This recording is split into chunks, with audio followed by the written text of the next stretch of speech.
It is 6:30 p.m. Recording in progress. That means it is time to start the meeting. Excuse me, everyone. It is 6:30. That means we're starting the meeting. Please be seated. Thank you so much. The meeting of the South San Francisco City Council for September the 25th, 2024 will come to order. Madam Clerk, roll call, please. Councilmember Adiego. Here. Councilmember Nogales. Here. Councilmember Nicholas. Present. Vice Mayor Flores. Present. Mayor Coleman. Here.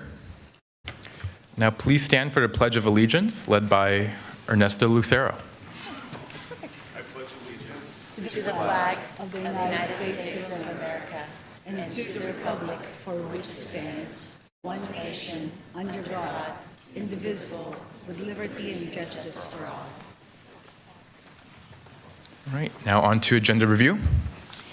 Mayor Coleman, we do have one change to the agenda. We'd like to postpone the second closed session item on property negotiation pending some additional information that we need. Right. Thank you. And now do we have any announcements from staff? Mayor, I'd like to just add that we have added Levine Act disclosures to the agenda and ask if the council has any reporting. All right, I see none.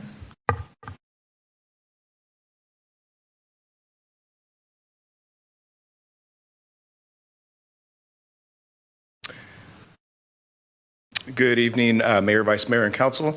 Ernesto Lucero, Economic Development Manager. We'd like to invite the public to our third event in the What's Happening East of 101, a biotech speaker series, and that's taking place this Friday, September 27th, and this is featuring Amgen.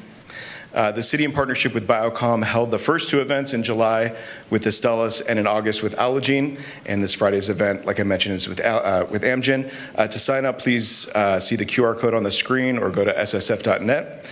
And this will take place in the council chambers from 7 p.m. to 8 p.m. Thank you. Good evening, Mayor, Vice Mayor, Council members. Marie Patea, Executive Assistant to our City Manager. I have four announcements this evening. The first is Centennial Way Park South. Please join us to celebrate the grand opening of the new Centennial Way Park South this Sunday, September 29th at 10 a.m. The location is between Spruce and Tanfran along Centennial Way Trail. We encourage attendees to take public transportation, walk, bike, skate to the event. There is limited parking along Spruce Avenue, and come prepared to test out the new skate area, bike pump track, playgrounds, fitness equipment, outdoor classroom, pollinator garden, and more. Second, Dundee Park. We're going to have our first community meeting, open house, to discuss the improvements to the Dundee Park. Will be on Monday, October 7th from 6:30 to 8 at the Sarah Vista Multi-Use Room, which is at 257 Longford Drive. The meeting will be hosted and run by our Director of Capital Projects, Jake Gilchrist, and Parks Manager, Josh Richardson. Meeting flyers were mailed to neighbors, shared with our Winston Manor Community Association, and with a group of neighborhood parents to help get the word out. We look forward to getting started on this project and hope you can all join us. The Festa Italiana. Leo Perini, president of the Italian American Citizens Club, is here this evening to receive a proclamation later and will tell us more about this exciting festa. But what I know is that it's this coming up Sunday. It's at Orange Park from, starts at 11 o'clock to 6 p.m. And there's going to be great food, educational booth, classic cars, wonderful music, and games, including a salami toss, and it's a super family-friendly event. And lastly, our State of the City. Our annual State of the City presentation from Mayor Coleman is Tuesday, October 1st in the banquet hall here at the Library Park and Rec Building. It starts at 6:30 and will be informational and fun. We'll have entertainment from our amazing El Camino High Jazz Band and talented South City High School's dance team. So please RSVP to me so we can get a head count for refreshments and seating. And I can be reached at marie.patea@ssf.net or 650-829-6666, or just let me know tonight. Thank you so much.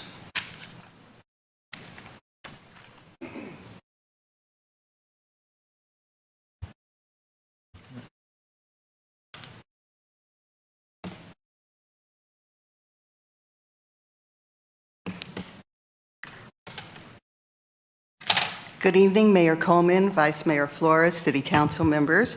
I'm Library Director Valerie Sommer, and I'm happy to announce an upcoming program day celebrating Filipino-American History Month.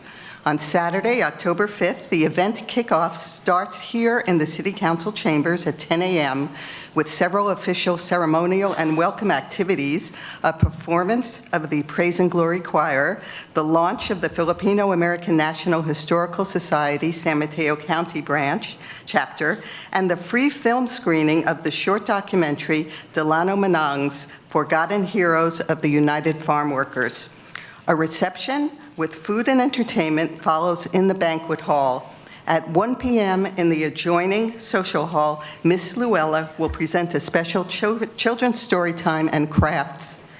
And late-breaking program towards the end of October, I'd like to introduce as well. I don't have a flyer for that one. But on Sunday, October 20th at 1 p.m. here in the City Council chambers, we will present a screening of the film Nurse Unseen, which explores unsung heroes, the Filipino nurses who risked their lives on the front lines of the COVID-19 pandemic while facing a resurgence of Asian hate. I look forward to seeing our community come out for these auspicious events. And I have extra flyers in the back of the room of the Filipino-American History Month Day. Thank you very much.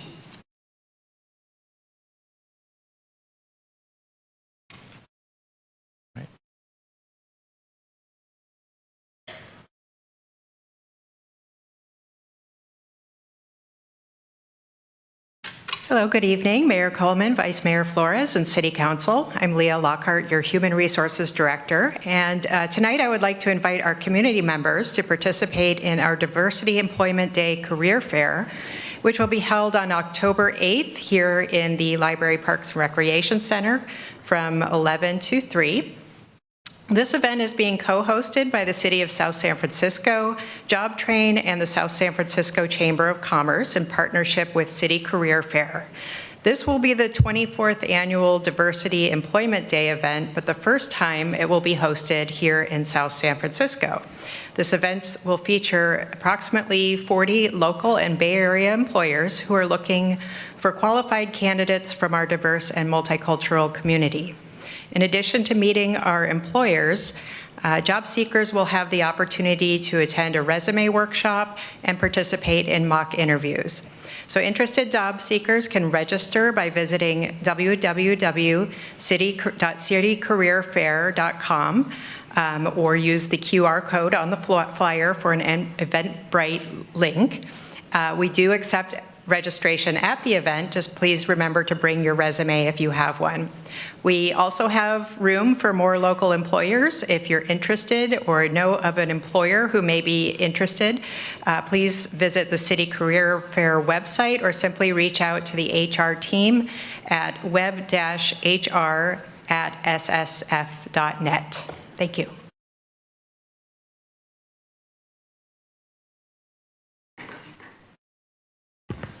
All right, good evening. Greg Midiotti, Director of Parks and Rec, with just a few quick announcements. First, I'd like to invite residents to participate in our volunteer tree planting event to reforest the back of Brentwood Park after several trees were damaged and removed during winter storms. That will take place on Saturday, October 12 at 10 a.m. And then next, I'd like to highlight that the city and Rise South City and the Rotary Club have partnered on a free tree giveaway program, which will help us meet our urban canopy goals. So the premise is quite simple. We provide a free tree to interested residents to plant in their front yard. We help with education and on the care and planting of the tree. Residents own the tree and are asked to water the tree through establishment, but we are of course happy to give our expertise. And lastly, residents are invited to join us for coastal cleanup this Saturday, starting at 9 a.m. at the end of Haskins Way. We'll be located there near the South City Scavengers building, at which time staff and volunteers will clean up litter along the bay. And I hope folks can join us for that. Thank you. I believe that concludes our staff announcements, so we'll move along to presentations. Item number 1 is a proclamation recognizing September 21st, 2024 as World Alzheimer's Day. All right, and I asked Councilmember Nicholas to present this one. Thank you, Mayor Coleman. As we all know, it's very important for South San Francisco, for our community to be healthy and happy, and so with their families and our community and the economy. And Alzheimer's, unfortunately, is a progressive brain disease, and it's the 6th leading cause of death in the United States, and approximately 720,000 are afflicted by the disease. And the City of South San Francisco works to bring about awareness, education, and support to the community members affected by the disease, their families, caregivers, and through the lectures and collaborative programs, and care in the community through our Parks and Recreation Department's adult daycare program. Whereas the City of South San Francisco acknowledges World Alzheimer's Awareness Day the September 21st, 2024, and has partnered with Alzheimer's Association as scheduled programs from September through November of this year to bring awareness to the disease. Whereas upcoming programs include Impact of Alzheimer's and Dementia, and also 10 Warning Signs of Alzheimer's on October 9th at the Roberta Telia's Community Center, and Understanding Alzheimer's and Dementia on November 13th at Roberta Telia Center. Now, therefore, be it resolved that on September 25th, the City Council of the City of South San Francisco hereby proclaim September 21st as World Alzheimer's Day, and encourage all residents of our community to show support for those living with Alzheimer's and their families and caregivers. Signed by the entire council. I would like to call on Casey Joe Cullinan, to the Parks and Rec Department Senior Programs Supervisor, to receive this on behalf of everybody who's concerned about Alzheimer's. Thank you.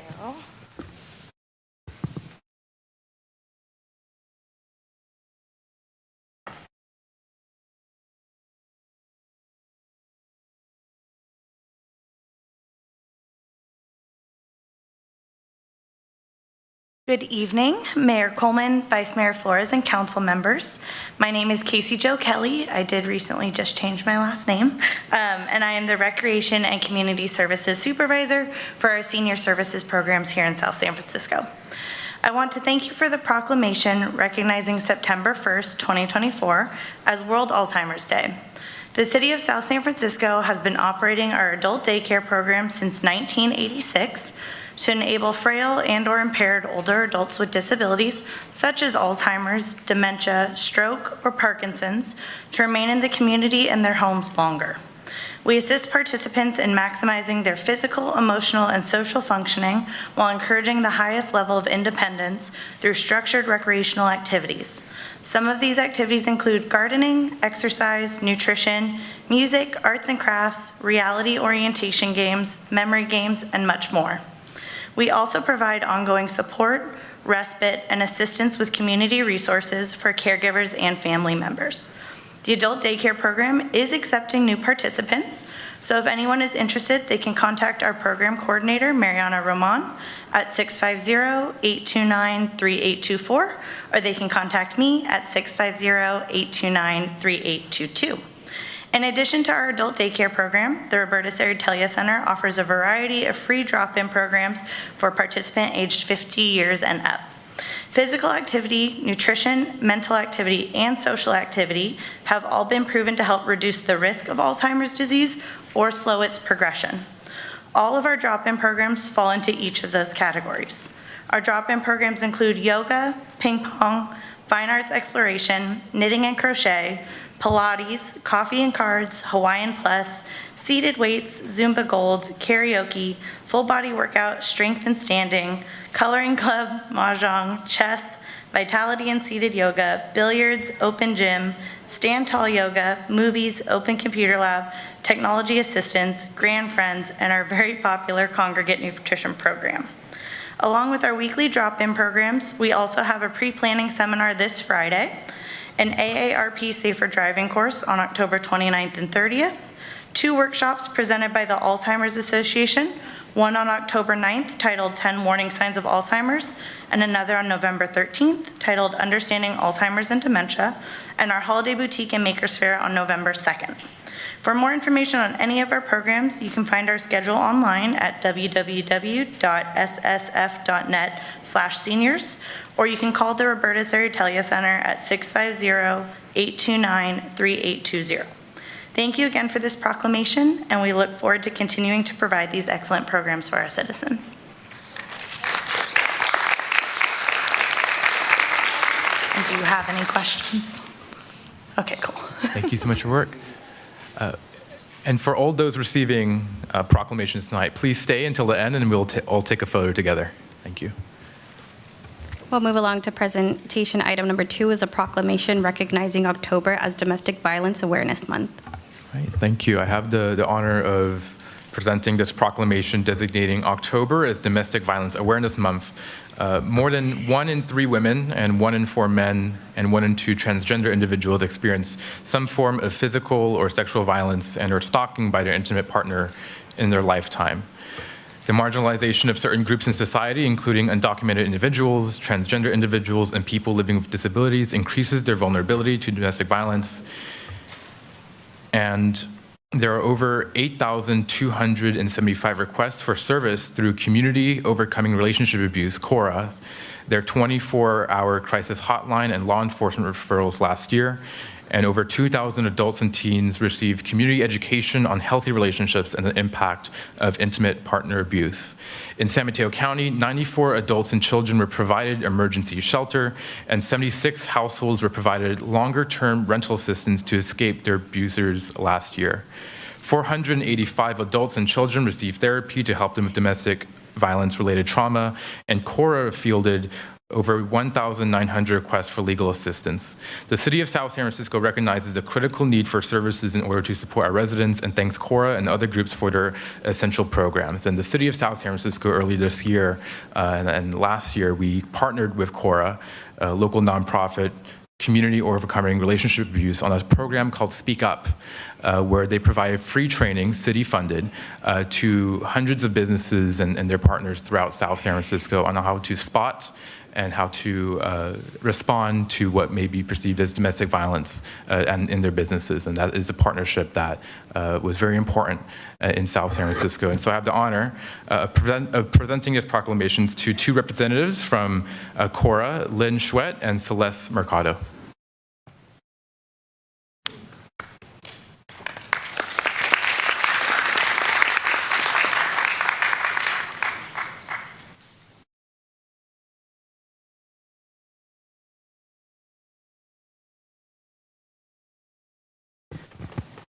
Mayor Coleman, Vice Mayor Flores, council members, all present. Thank you for inviting us. And I just want to comment on, it's great to see the rich tapestry of services and events that we see in South San Francisco. As somebody who was born and raised in South San Francisco, I'm proud that the city is so vibrant. And I want to share how CORA is part of that tapestry. And I'm going to share for folks who are in the audience and maybe at home watching it on Zoom, our 1-800 number. I'm going to say it 3 times between Celeste and I. So if you're listening here or at home, take down this number, 1-800-300-1080. With that number, you can access CORA 24 hours a day, 7 days a week. There's somebody out there right now who's listening to this. You just read the statistics. It's a lot of people. Look around this room here. 1 in 3 women, 1 in 4 men. It's a lot of people. So please don't hesitate to ever call us and ask for help. The partnership that you mentioned, the Speak Up program, has really been terrific in helping our local business folks to understand what those different red flags are. And we're really thankful for the work that they're doing. to help their employees, to identify some of their clients, customers who may be impacted. And thank you all who went out with us to speak with the businesses. I know many of you went with Norma and our team to talk to the businesses, so thank you. Celeste also is here with me to talk a little bit about the services that we offer, so you understand the array. Anybody, again, who's listening, and that phone number again is 1-800-300-1080. Hi, good evening, everybody. Thank you for having us today and for the proclamation. Our services are free and confidential, all of the services that we provide. We have a 24-hour hotline and our partnership with law enforcement where we provide crisis intervention, safety planning, education, resources, and just emotional support. We have an emergency shelter, which is a confidential locations, and we have two where we can house about 28 individuals, so adults and their children. We also have mental health services, and we have an array of support for victims and survivors and their little ones. We have legal services that provide support with family law and support with restraining orders, and then any other information they may need in regards to the court process, as well as housing, where we can offer supportive and long-term rental assistance, support with, finding the next step in terms of housing here in our county. I mentioned all our services are free and confidential, 24 hours a day. Please call the hotline number at 1-800-300-1080. Thank you so much. Thank you.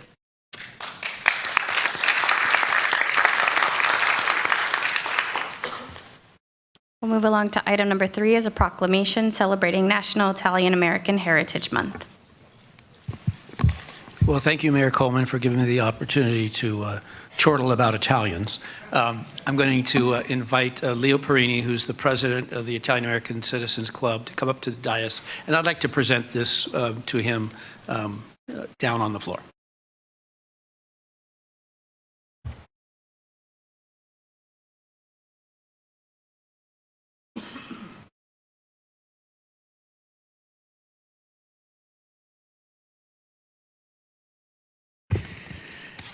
So Leo's not as shy as he's pretending tonight, but this is we're celebrating. October is National Italian American Heritage Month in the United States, and we're a little bit early because the big event for Italians is this Sunday, the 29th, starting at 11 a.m. Did I get that right? I got it right, and that's at the Orange Park.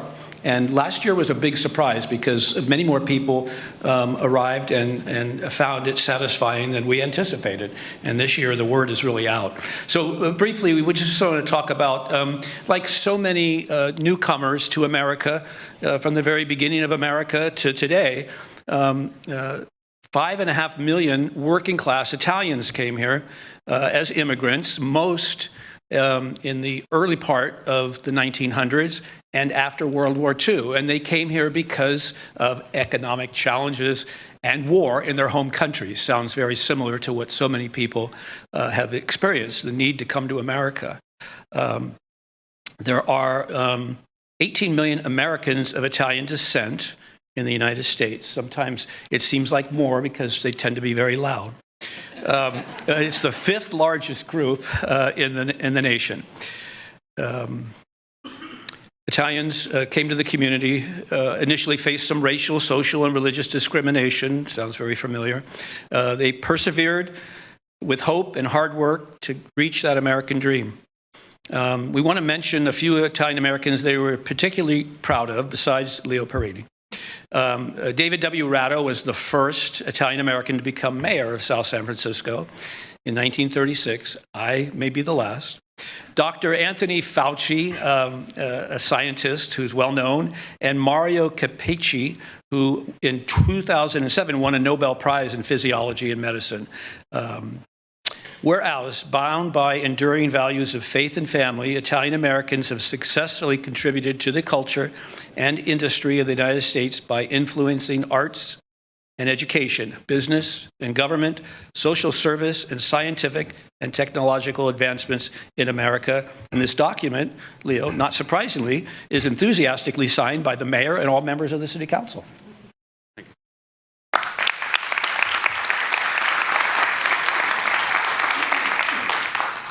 Mayor Coleman, Vice Mayor Flores, and council members and those in the chamber, I want to thank you for this. It has special meaning. I know that every year we come around and we hit October again, and it is Italian Heritage Month. I think I'm fortunate I get to paint on a different canvas when I come up here. The services that were mentioned before, the vital services, and that they're open to the public.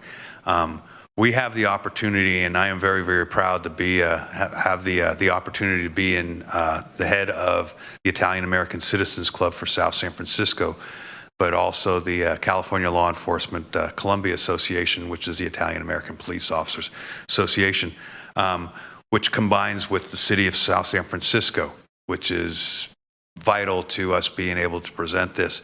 And we also wanted to give an opportunity for everyone to not just become Italian for a day, but to take a break from the political canvas, from the stresses of life, and come out, enjoy the music, enjoy the food.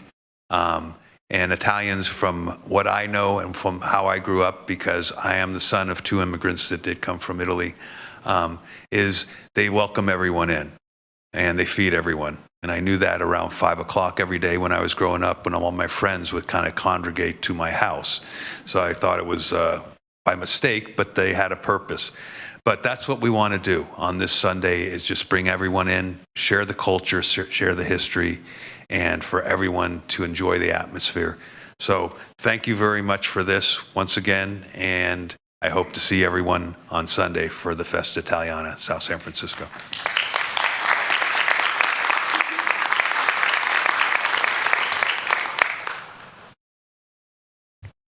Item number 4 is a proclamation recognizing Fire Prevention Week as October 6 to 12, 2024.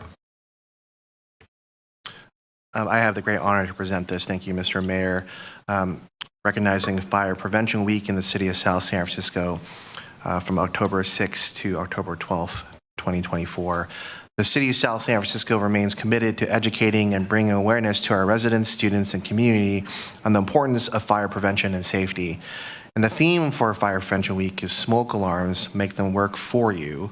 The South San Francisco Fire Department is teaming up with National Fire Protection Association to educate everyone about the importance of having working smoke alarms in the house. And roughly 3 out of the 5 deaths happen in homes with either no smoke alarms or with no working smoke alarms. And home fires kill about more than 2,700 people in the United States in 2022. And the fire department responded to 360,000 home fires. South San Francisco residents should install smoke alarms in every sleeping room, outside each separate sleeping area, and at every level of the home, and to test smoke alarms monthly. Residents who have planned and practiced a home fire escape plan are more prepared and will therefore be more likely to survive a fire. Our community members are responsive to public education measures and are able to take personal steps to increase their safety from fire, especially in their homes. And it's therefore be resolved that the City Council of South San Francisco does hereby declare October 6 to the 12th, 2024 as Fire Prevention Week throughout South San Francisco. And this is signed by the entire City Council. And it's my honor to present this to our Fire Marshal, Ian Hardage. Where's Ian?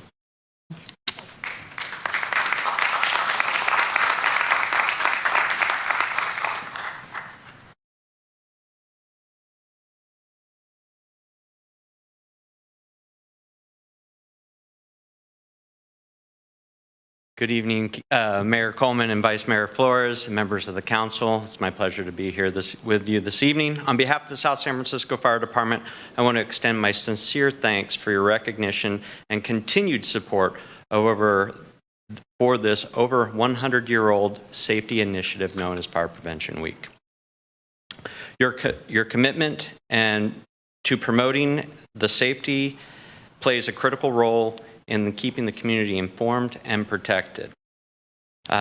This year, we will be reaching out and participating with our 2 high schools and interacting with approximately 1,200 sophomores and juniors across the city in delivering this year's Fire Prevention Week theme, Make Smoke Alarms Work for You, intended to educate everyone, not just the students. They'll hopefully take this back to their homes and families. of the importance of having working smoke detectors or smoke alarms in the home.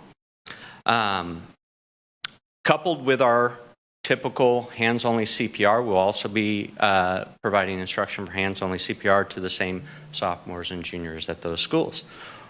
We appreciate your continued partnership in making South San Francisco a safe place for all residents. Thank you very much.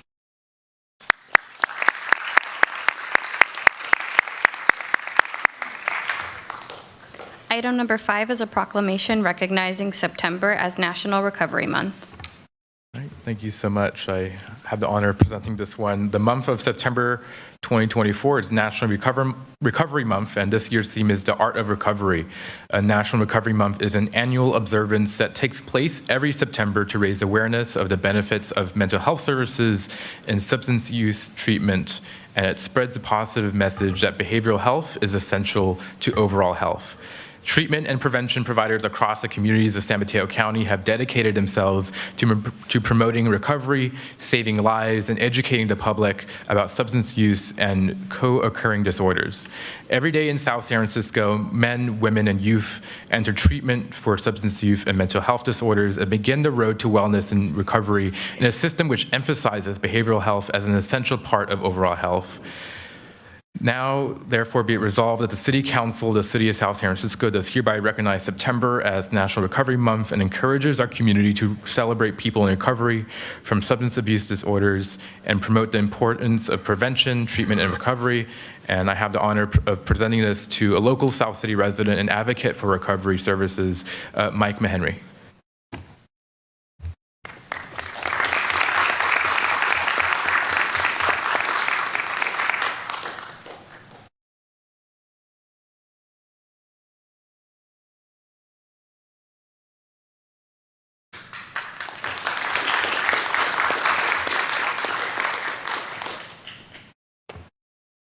We'll move along to item number 6, which is Bicycle and Pedestrian Advisory Committee presentation. Before that, we have to take photos with everyone with the presentation. Thank you. Proclamation, sorry.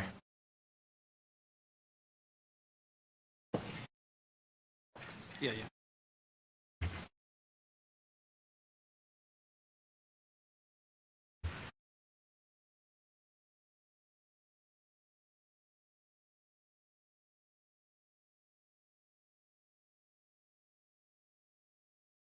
That's okay. I'll find my way. I'll let you sneak in front of me.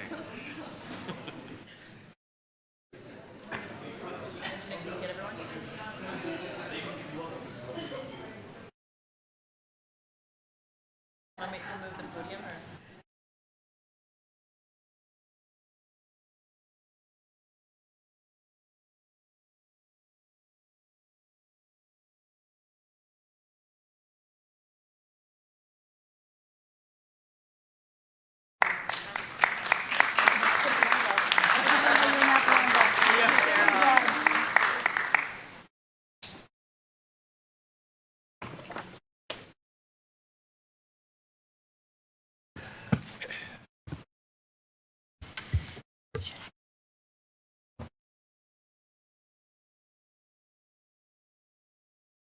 Hi, good evening, Mayor Coleman, Vice Mayor Flores, and council members. I am Megan Woolley-Osdahl, Principal Planner and Secretary to the Bicycle and Pedestrian Advisory Committee. And tonight, I would like to introduce Daryl Yip, Chair of our BPAC, who will be giving tonight's presentation.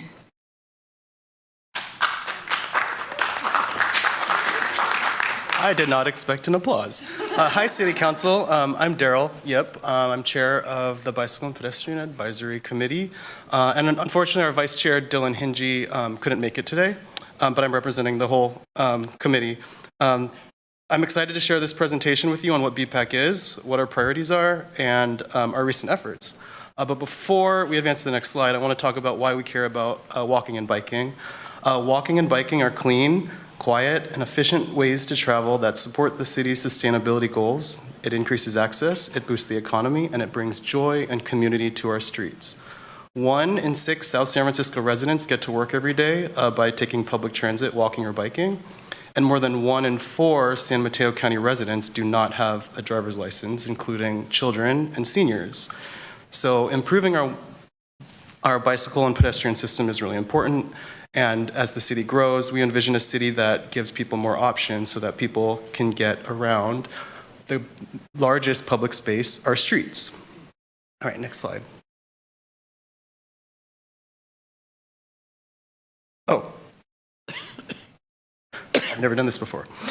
What is BPAC? BPAC is an advisory body of the City Council. The City Code states BPAC's purpose is to advise and make recommendations to the City Council on policy, programming, improvements, operation, maintenance, accessibility, and usage of bicycle and pedestrian facilities throughout the city. We have 7 members appointed by the City Council, each needing to live or work in South San Francisco, and at least 4 members living in the city. And we meet an average of 6 to 8 times a year on the first Wednesday of every month at 6 p.m. in the City Hall Annex. And here's a list of our committee members and the city staff that support the committee. We'd like to acknowledge all the staff and all past and current members. And as you'll see at the bottom of the list of members, we have a vacancy, so we hope you'll fill that soon. So BPAC came together to discuss our priorities, and we have these 6 priorities. First, we encourage the prioritizing of funding for pedestrian, bicycle, and transit improvements, aka our budget, because it helps the city to grow. We want to make sure that we have the transportation infrastructure that makes the best use of our street space, and walking, bicycling, and transit take less space and less energy than private automobiles. We also encourage the implementation of the Vision Zero policy to eliminate serious and fatal traffic collisions.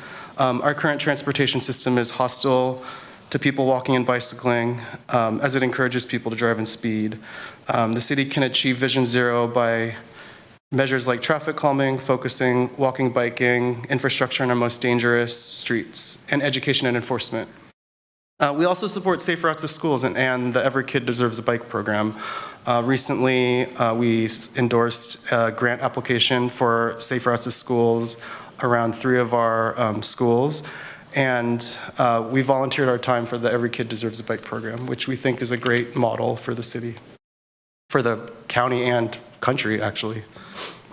And we support City Council's efforts to increase bicycle connections across 101 and 280. We look forward to working with you on making sure funding for projects that cross these freeways get more people to walk and bike and take transit. Looking ahead, east of 101, we see opportunities to massively improve our connections as areas, especially east of 101, continue to grow. We also support our internal trail connections, especially the Centennial Way Trail and the Bay Trail, because these trails help people to access community hubs without walking or riding alongside vehicles. And then we look forward to tracking the implementation of active South City projects, which is the plan to increase walking and biking infrastructure by 50 miles and enables walking and biking to be a part of everyday life. So BPAC has been working hard to advise staff and City Council for many efforts. The first one is our implementation of the active South City plan.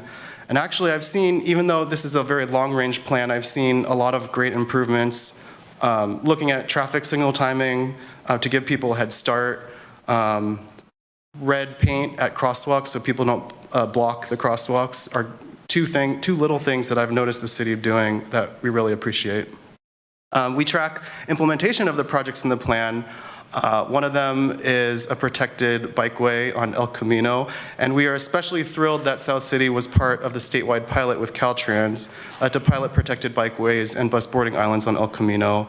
The success of that project showed that local jurisdictions, state agencies, and community organizations could work together, but only when there's political will.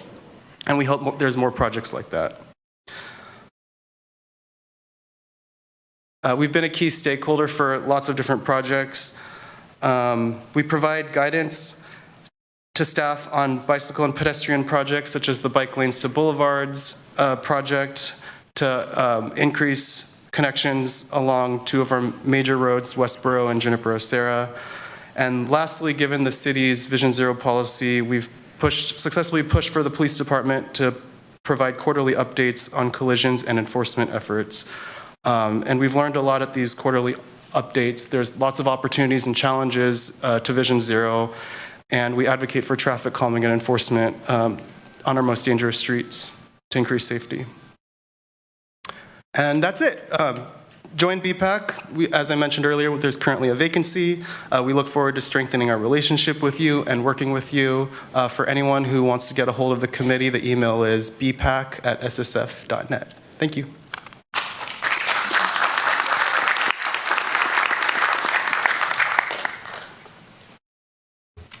Can move along to council comments and requests.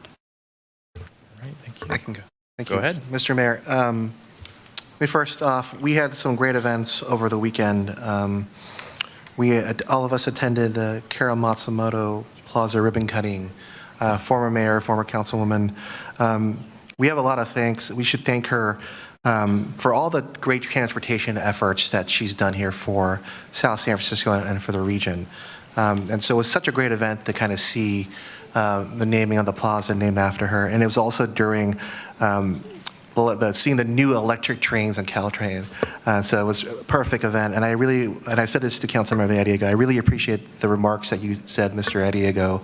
I think it encapsulated the work that she's done and really the work she's done for the entire region. So I wanted to recognize you for that.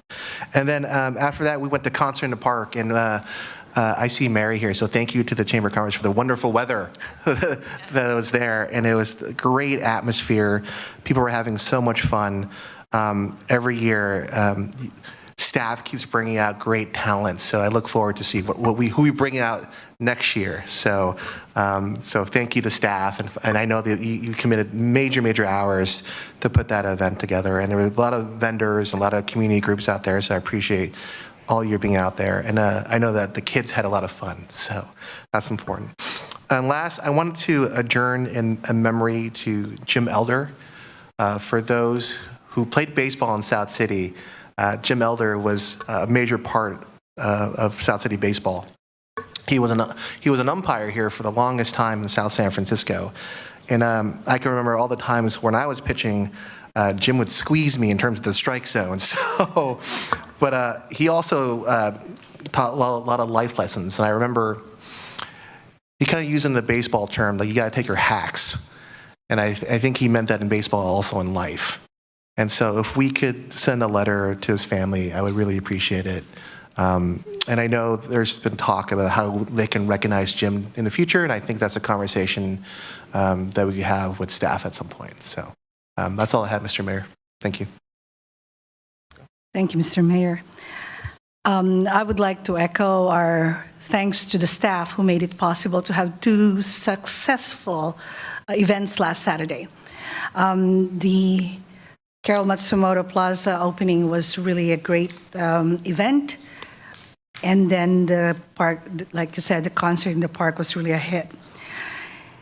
Everybody knows that great things happen because of our staff, and I would like to extend also my heartfelt gratitude to Stacy Lynn and of course Valerie for their able assistance in the presentation that we had here last Monday at the council chambers. I have here with me Mr. Randall Yip, who is a board member of the Alzheimer's Association. We have about 40 people here last Monday, and for a Monday at 3 p.m., that was really great. We were very pleasantly surprised. We talked about the impact of Alzheimer's and dementia in our community, and we talked about the stories. We shared our stories about taking care of our parents who were afflicted with Alzheimer's and how difficult it was in the 90s and early 2000 when all the resources were scarce, and times have changed. Although research is still ongoing and there's still no cure, there are now more support and resources that can be accessed through the website Alzheimer's Association. I would like to also echo my tribute to Jim Elder. He started T-ball in 2001 here, along with many other baseball years of coaching and umpiring. I remember him at one game where my son was playing, and it was really a very hot, sunny day. My son was so red, And he stopped the game and asked someone to give him water and wipe his face with all the sweat. And that was really, really touching. So he was really an amazing man, and he will be missed. I also would like to join in memory of Elsa Evangelista, a beautiful and gentle woman who left so soon, a wife, mother, and grandmother, and will be forever missed at Madre de la Rosa. Betty Hollett, a wonderful woman who lived a full life. She was Tony Clifford's mother-in-law. Rena Luna Andres, a childhood friend who had been so generous and loving. She will also be surely missed. Thank you. Thank you, Mayor Coleman. On September the 16th, I attended the Historical Society, their monthly meeting. And at most of their meetings, they invite somebody from the community to do a presentation to kind of update and be the draw for the group that comes out to those. So this year, they contacted Genentech, and there was a 30-year employee who is the vice president of facilities. His name is Alan Naptian, and he gave a presentation with a lot of graphics and a lot of video because, well, Genentech, they have the budget for that kind of thing. So it was very informative, and it focused on the early history. And some of us have been around long enough where we live that history. But it is nice to see how they present it. And, the early years with Herb Boyer, the scientist who had the idea, and Bob Swanson, the money man who made it happen, and how they came to be a partner and in something that truly revolutionized the way medicines are made. So that was a great evening. And let's see, last Wednesday, I attended the Italian Catholic Federation is a long time, I think a 60-year organization in South San Francisco, and it's one of those long-time service organizations that is having difficulty staying together. So the point of the meeting was to, and it's an Italian federation, so the monthly meeting always includes dinner, and it's usually quite nice, which it was.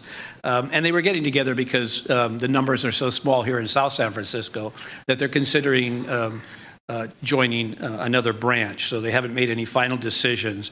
But if that kind of camaraderie is something that's missing in your life, you should come to one meeting. I'll sponsor you and get you in and buy your dinner, just so you can meet the good people that work on a number of charitable activities throughout the year. Let's see. Oh, and a little bit more on Saturday morning out at the train station, out at the plaza. It was really a perfect day. It was so nice of Caltrans to decide to start the electric service on Carol's Day. That was really wonderful. And I made some remarks about the sculpture that maybe some people love it, some people aren't so sure. But I do know that if you're unconvinced of the sculpture, you need to stop your car, get out, walk to the plaza, and experience Inspire, the name of the sculpture, Inspire. And it moves so gracefully, and you can't predict the way it's going to move. And it's something that's actually very calming and kind of makes you reflect a little bit. So I think the city manager asked me, do you like it? And I'm more and more certain that I do. That's the bottom line there. And then coming up in the month of November, the Sister City Committee, another group in town that's always looking for new members, and they're having an unusual meeting on November the 12th at the Cable Car Cafe. It's hosted by the owner, Vicki Kim, that some of you know. She has been there. In November, she will celebrate 30 years on Grand Avenue. So she's a survivor of everything. She's a remarkable businesswoman. So she's giving the committee her restaurant for that evening. And again, if it's something that you might want to step out of your comfort zone and hang out with a lot of people who travel together to places like Kishiwada, Japan, and Lucca, Italy, and St. Jean Pied de Port in the Basque Country, if that's something that might be something you might enjoy, then contact City Hall office, ask for Mark, and I'll see if I have some money to host you for dinner. And that completes my report. Thank you, Mr. Mayor.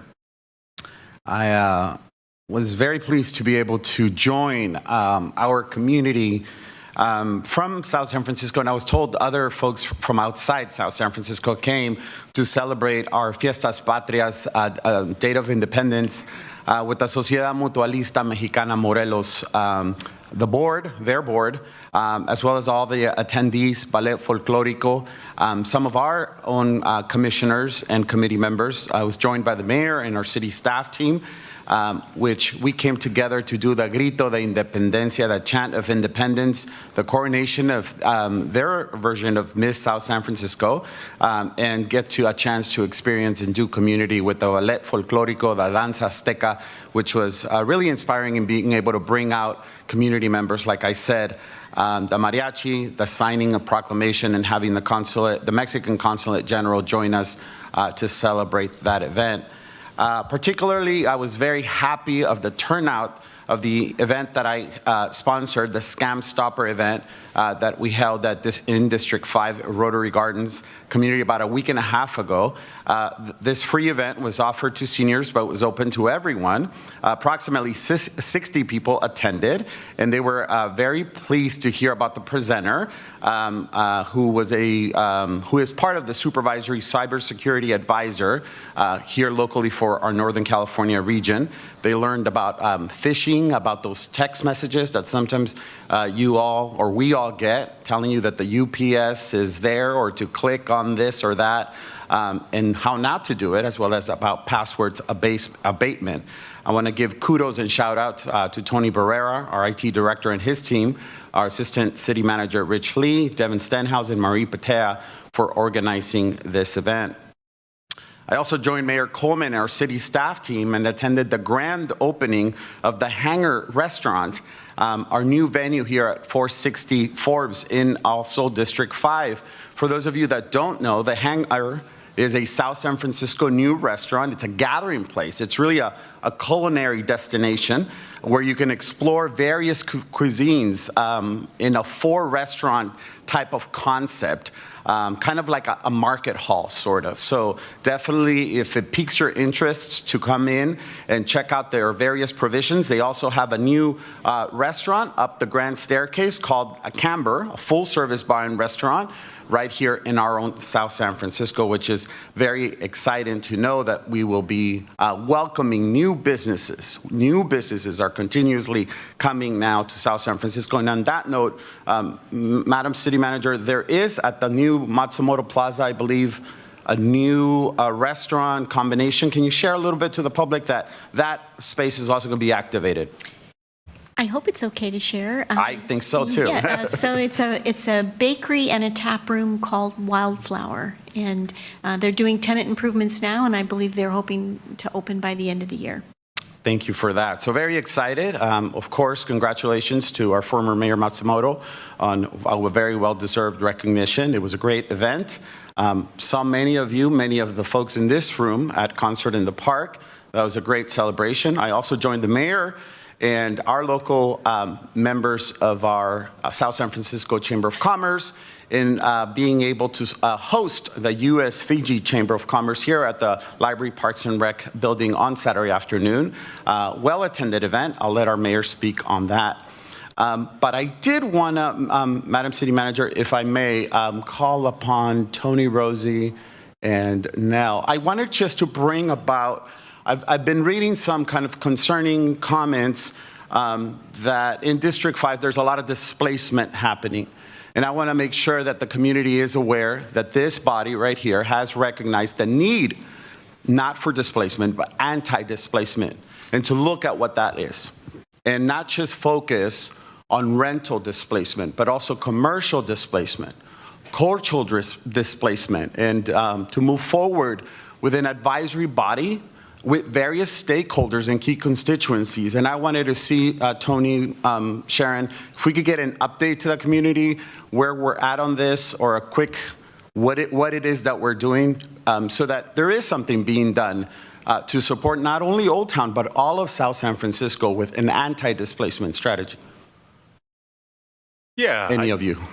Happy to start with a summary. Tony Rousey with Economic and Community Development. I think the council recalls over the last several months, we went through a process of identifying a charter that was really going to guide this anti-displacement roadmap for both commercial businesses and residential renters.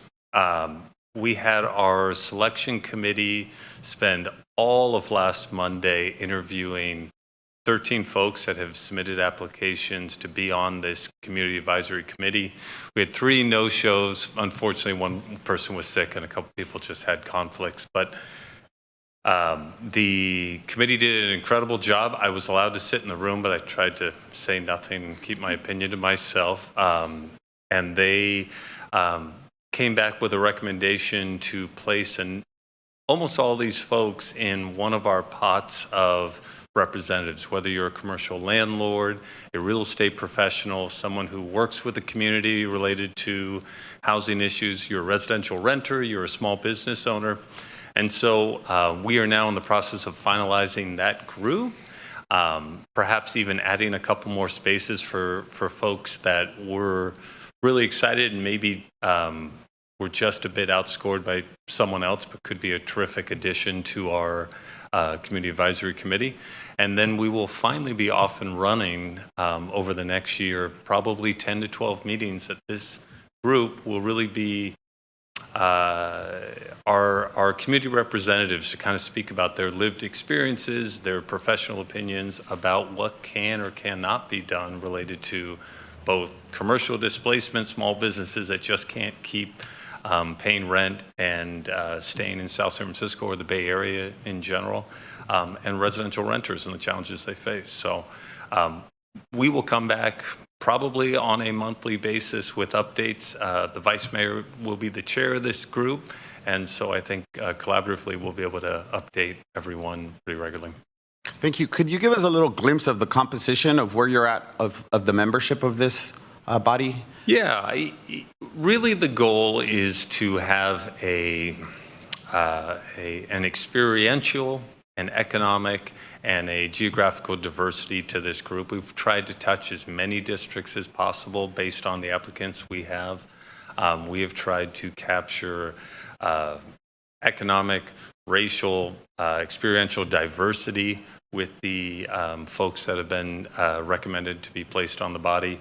I have a couple calls out right now to both SAMCAR and CAA to try and see if we can get a couple additional small business representatives or residential landlord representatives, because I think if you're running a business, it's very hard to also spend every Wednesday or one Wednesday a month committed to this process, but we're trying to really try and make this as diverse as possible. And I think we've got quite a good group of residents and business owners and experts.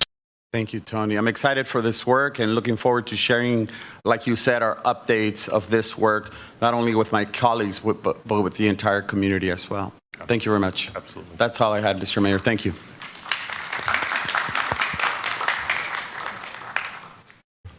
All right, thank you so much.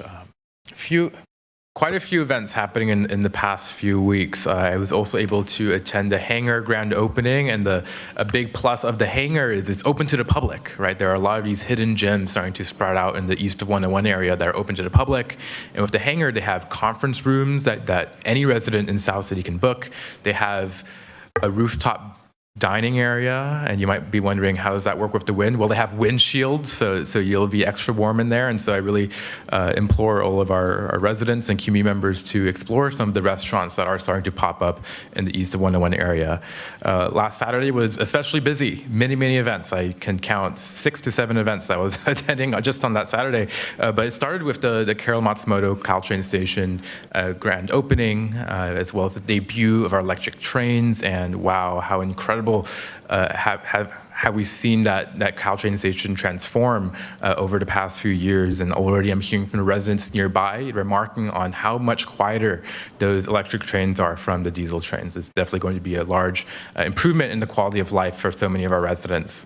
Then I had the opportunity to attend the concert in the park with so many families in attendance, so many nonprofits and community organizations tabling. It was a great way for the community to get together again and just celebrate what makes South City so special. Following that, I ran over to this building for the U.S.-Fiji Chamber of Commerce event, one of their inaugural meetings right here in South San Francisco. And there's a large Fijian population in South San Francisco, in San Bruno, and it's incredible seeing that whole community, get together right here in South City and celebrate our diversity. Those are the events I attended in the past week, and I believe now we can move on to public comment. But before we do so, I do want to say that over the past couple of weeks, I have to say that I've been very disheartened and disappointed.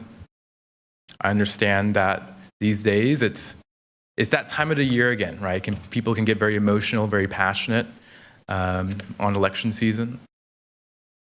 But in the past couple of weeks, I've had not one, but two people call me in tears. They called me in tears because of how they were treated in these council chambers and how people have talked to them outside of these council chambers. And I want to remind everyone in this room that beyond what positions you might take, beyond what politicians we might support, that we're all neighbors here in South City. And past November 5th, we're all going to have to work together. We're all going to have to come together and work together for the common goal of what makes South City special, to make this city the best place for all of our neighbors, regardless of their views. Public comment is an opportunity for members of the public to address any comments or concerns to the City Council. And we have to maintain an environment where all points of view are respected and given the opportunity to be heard. I've heard from multiple individuals that they do not feel safe in these council chambers. And I think we all need to reflect on if we are fostering an environment where anyone from the community can come in this room and speak to council freely. We encourage members of the public to express themselves freely and without interruption. We also understand that free expression includes critical comments regarding positions or actions taken by members of the City Council and their city staff members. That is fine. But to preserve the orderly conduct of this meeting, speakers should address their comments to the City Council only and must not physically approach or confront staff members or any other members of the audience here tonight. Any effort to intimidate or harass other members of the audience, including but not limited to city staff, will absolutely not be tolerated. And anyone engaging in continued disruptive conduct may forfeit their time to speak and be removed from the meeting. With that said, let's begin. Thank you, Mayor. So at this time, we have a total of 18 individuals signed up for public comments. We'll go ahead and get started with Michael McHenry.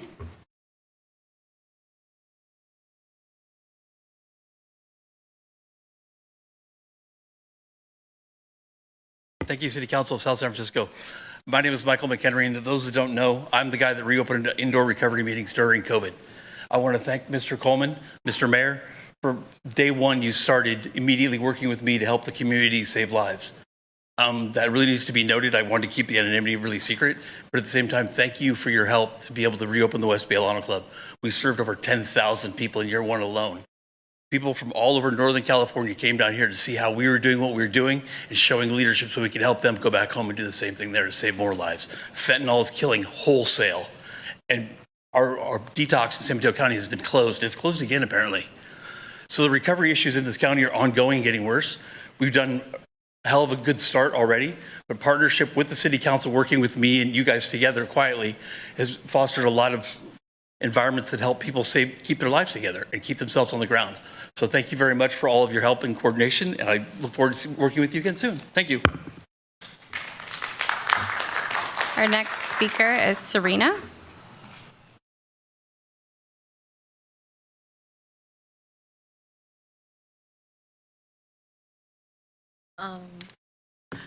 Hi, City Council. My name is Serena Shao. I'm a student pharmacist at UCSF, and today I'm just really here to speak about the importance of mental health and the So speaking of National Recovery Month, love that. Love to celebrate a whole month dedicated to like mental health, behavioral recovery and stuff like that.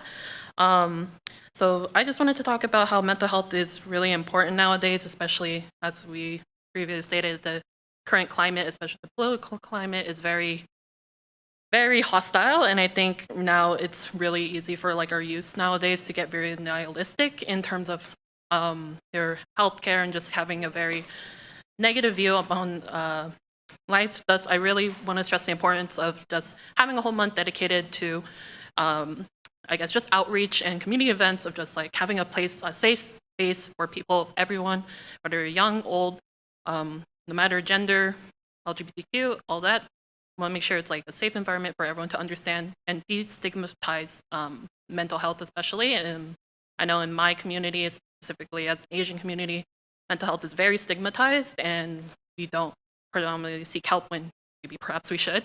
Thus, I just want to be here to advocate the importance of just outreach and having community events. Thank you. I'll call the next set of speakers up in groups. We have Daniela Jongitude, Mary Prem, and Victoria Yan.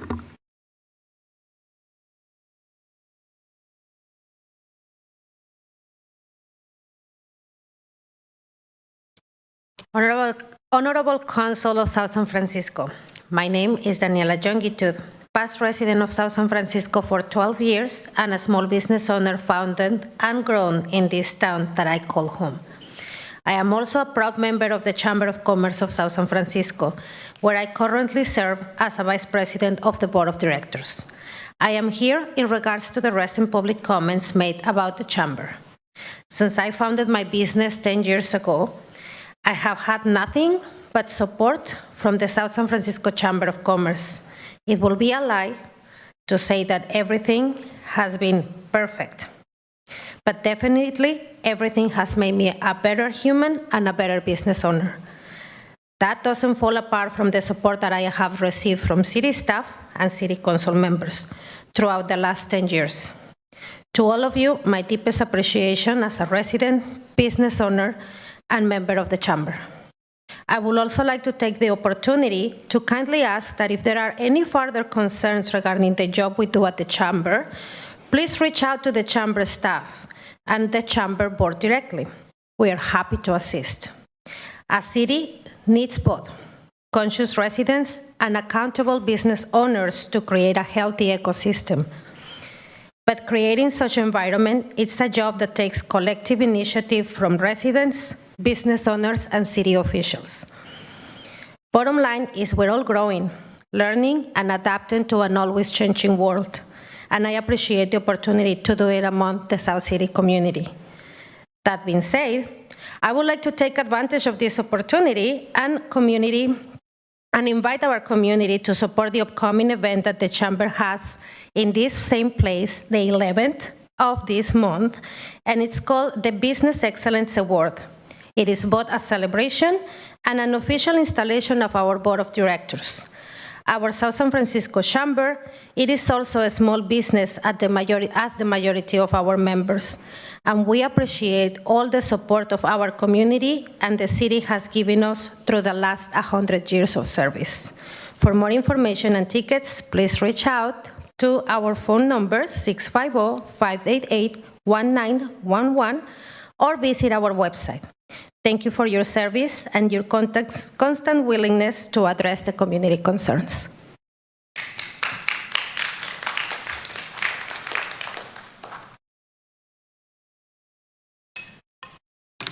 Good evening, Mr. Mayor, Mr. Vice Mayor, council members. My name is Mary Prem, and I'm the CEO of the South San Francisco Chamber of Commerce.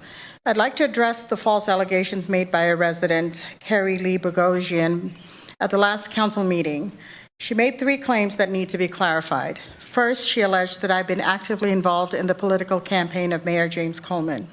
I want to be clear, neither I personally nor the South San Francisco Chamber of Commerce have ever endorsed any political campaign or candidate. The Chamber is a non-political organization, and my role is to support the business community, not engage in political campaigns. Second, she claimed that I attended a political campaign event for Mayor Coleman at Atlas Pizza. While I did attend an event at Atlas Pizza a few weeks ago, it was not a campaign event for Mayor Coleman. The event was a benefit for Marty Medina and Tom Hamilton, who are running for seats in the city of San Bruno. I was there as a guest, and at no point did I endorse any candidate. Mayor Coleman was simply an attendee. This event took place on a Friday evening during my personal time and had no connection to my role at the Chamber. Lastly, she alleged that the Chamber moved the date of the annual Business Excellence Awards from November to October to support Mayor Coleman with a special award. This claim is entirely false. The awards event is traditionally held in the spring, not November, as was stated. This year, it was scheduled for October due to a delay in our election process caused by the rewriting of our bylaws and a significant cost increase at our previous venue, the Conference Center, which rose from $15,000 to $38,000, forcing us to find an alternative venue. The new venue led to a later date, now set for October 11th. The timing has nothing to do with any elected official, and there's no award for elected officials at this event. The awards are solely for business in line with the Chamber's mission to support commerce in our city. It is unfortunate that this resident did not reach out for the Chamber for clarification before making these baseless claims. I've never met this particular resident and unclear where she obtained this inaccurate information, but it seems politically motivated. In closing, I want to reiterate that the South San Francisco Chamber of Commerce is a 501c6 nonprofit organization. While we're permitted to take positions on political issues, we choose not to. Our sole purpose is to support our members and foster commerce in the city. A thriving business community means more tax revenue for the city, which benefits all residents. False claims like these only serve to distract from this mission, harming both the Chamber and the city. I encourage any business, resident, or interested party to contact me directly.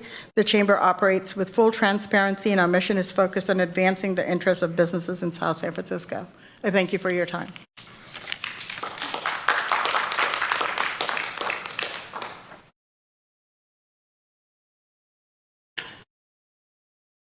Victoria.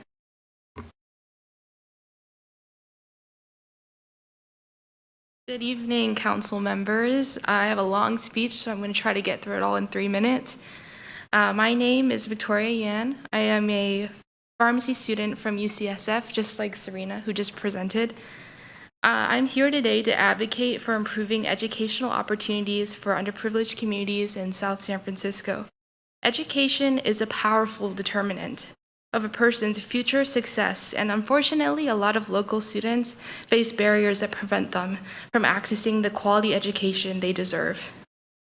Approximately 24% of students in South San Francisco qualify for free or reduced price lunch, which is a strong indicator of poverty.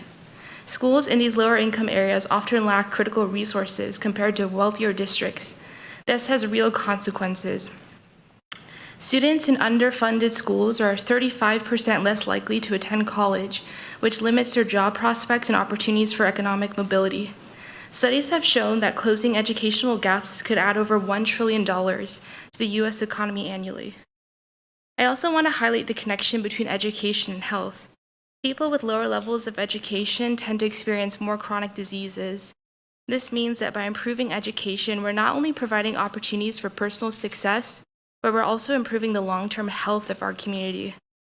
I urge the Council to consider adopting ordinances that provide targeted support for schools in underserved areas. This could include creating an education equity fund, which ensures that these schools receive extra resources for technology upgrades, tutoring programs, and STEM education initiatives. We also need to ensure that educators in these communities are supported. We should establish incentives for teachers to work in schools serving underprivileged areas, such as housing stipends or loan forgiveness programs. Additionally, I want to encourage the city to foster partnerships between local businesses, educational institutions, and the city to create internship and apprenticeship opportunities for students. In conclusion, the data is clear. Investing in equitable education leads to better economic, health, and social outcomes for all. By enacting ordinances and policies that address these disparities, South San Francisco can be a leader in educational equity. Thank you for your time and for considering these important steps to uplift our community. Thank you. Our next set of speakers is Michael Harris, Cynthia Markopoulos, and Barbara Ehard.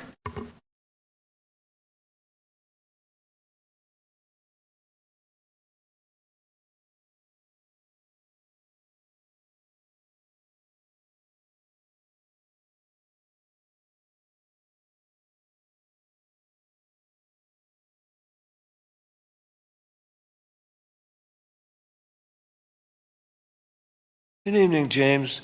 Would you please ask Public Works and Code Enforcement to get the bamboo behind my family's home cleared? I've been doing this since 1959, some of the time. This work I'm doing would have been tough 60 years ago, and I'm older than Donald Trump.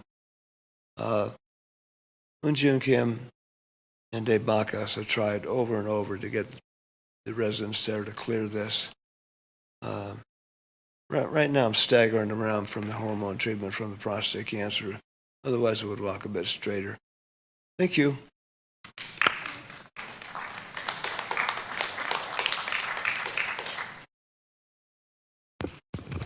The concert in the park was a great way to meet fellow residents as we listened to those visiting our booth relate their special stories about the MSB, what it meant to them, and it gave us an opportunity to inform them of the facts about the MSB, not the disinformation being circulated from the city. The MSB did not begin as a value giant, but a Christmas tree lot, and then it was a USE department store. I guess our city manager wouldn't know that since she does not live in our city. If not sad, it would be comical that resolutions like tonight are on the agenda as residents challenge conflicts of interest, and even the website stating no photos of city properties as we had MSB photos at our booth. However, the SSF Citizens Coalition has grown upwards to 600 members, and we are remaining neutral in the upcoming election. I want to make this very clear. The SSF Citizens Coalition is not and will not support any candidate in the upcoming election. We see that dirty politics, such as purposely lying that the SSF Citizens Coalition is supporting the opposition candidate, to asking residents for $20 for his campaign when Mayor Coleman had his campaign signs blocking our yellow Save the MSB signs, and now our yellow signs are being removed and replaced with Coleman signs. Is this finally your position, Mayor Coleman, to demolish the MSB? Is this the long arm of the city trying to influence the election results and weaponizing our public resources to do so? Why? Because they've got a track record that is appalling. When incumbents do not represent the people, they must resort to dirty tricks, to silencing and suppressing opposition, to coercing former city council members and existing officials to remove and not to extend support. When working for the betterment of the community becomes gaslighting residents, censoring us, threatening and harassing us, when blocking release of public records and chronically attempting to violate the rights of the citizens is the only game in town, because there is no record to be proud of that the people can support, the answer is the writing is on the wall. The SSF Citizens Coalition will continue our spirited commitment through our movement to save the MSB as an intergenerational community center, despite how frivolous the commendations or out of jurisdiction proclamations they are to justify photo ops for an unfair advantage to benefit incumbent candidates in attempts to crush the opposition. What stands out as unacceptable to all of us is the city's bullying, lies, deception, disinformation, and coercion. City Hall should be ashamed. The people have had enough. It's time for change. And I'm asking this be part of the record. It's Mayor Coleman's sign in front of our MSB signs.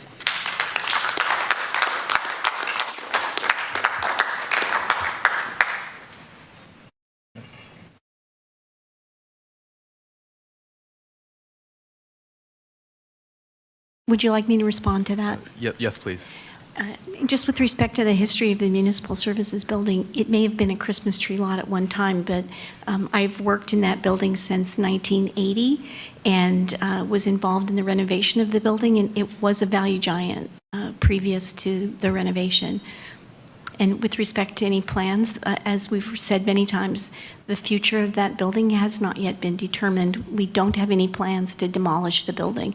I heard that several times at the concert, and I would just reiterate, if we were going to, before that building could be demolished, we would have to go out to bid, issue a contract. None of that has occurred. So we do not have plans at this time to demolish the building. Mayor Coleman, may I make one correction?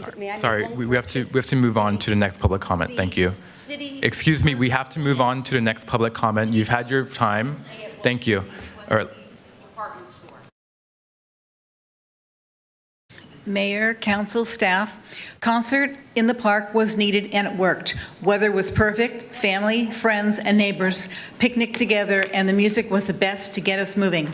At the Citizens Coalition booth, we had signs up for delivery to save the MSB lawn signs and buttons.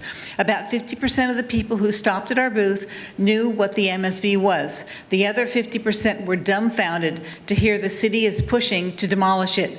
We had pictures of the atrium, the ficus tree, the rooms where events were held. Their faces lit up and memories flowed.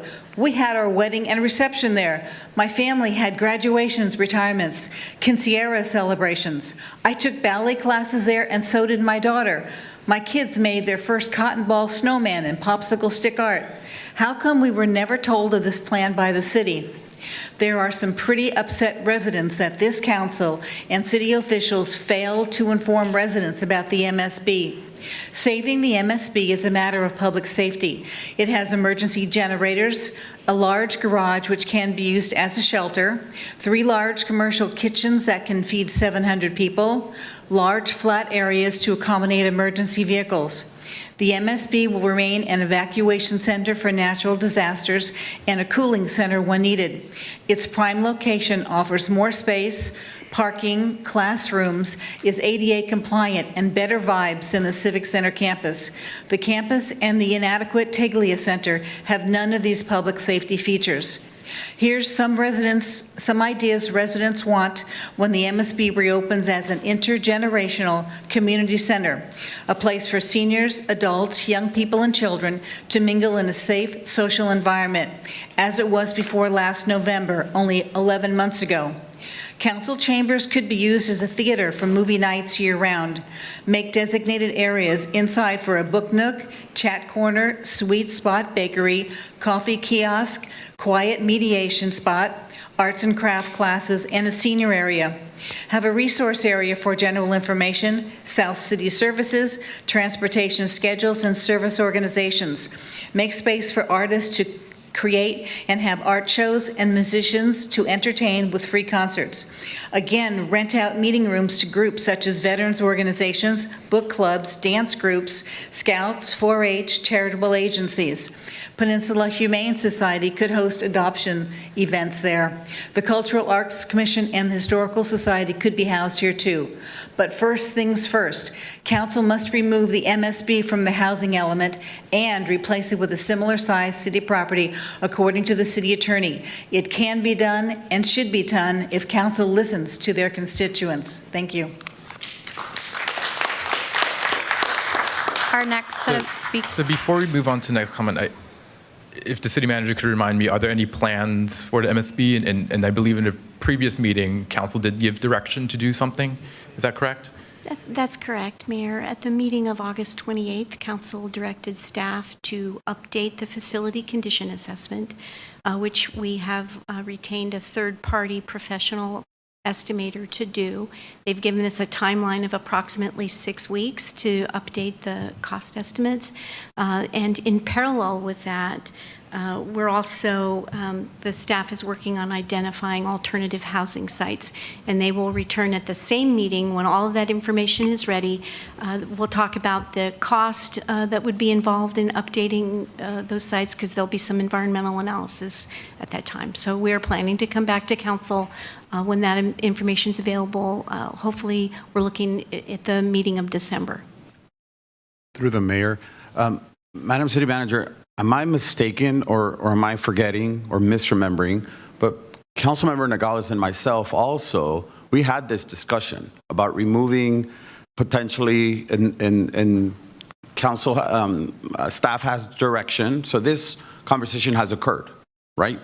Yes, that's correct. Okay, so it's not like we're not involved and we're not doing this. This conversation has occurred. Some of us have given our voice and opinion on what we should do, and we're proceeding on looking to see if this building could be utilized in a number of ways. Is that right? Yes, that's correct. Thank you.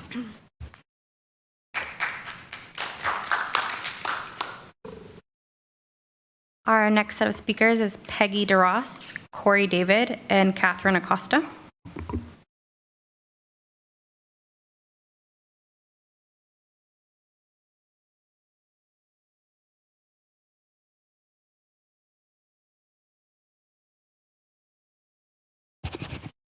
First, I would say, we can't hear you. We can't hear the people who are coming up. We can't hear you. Somebody has turned off the sound.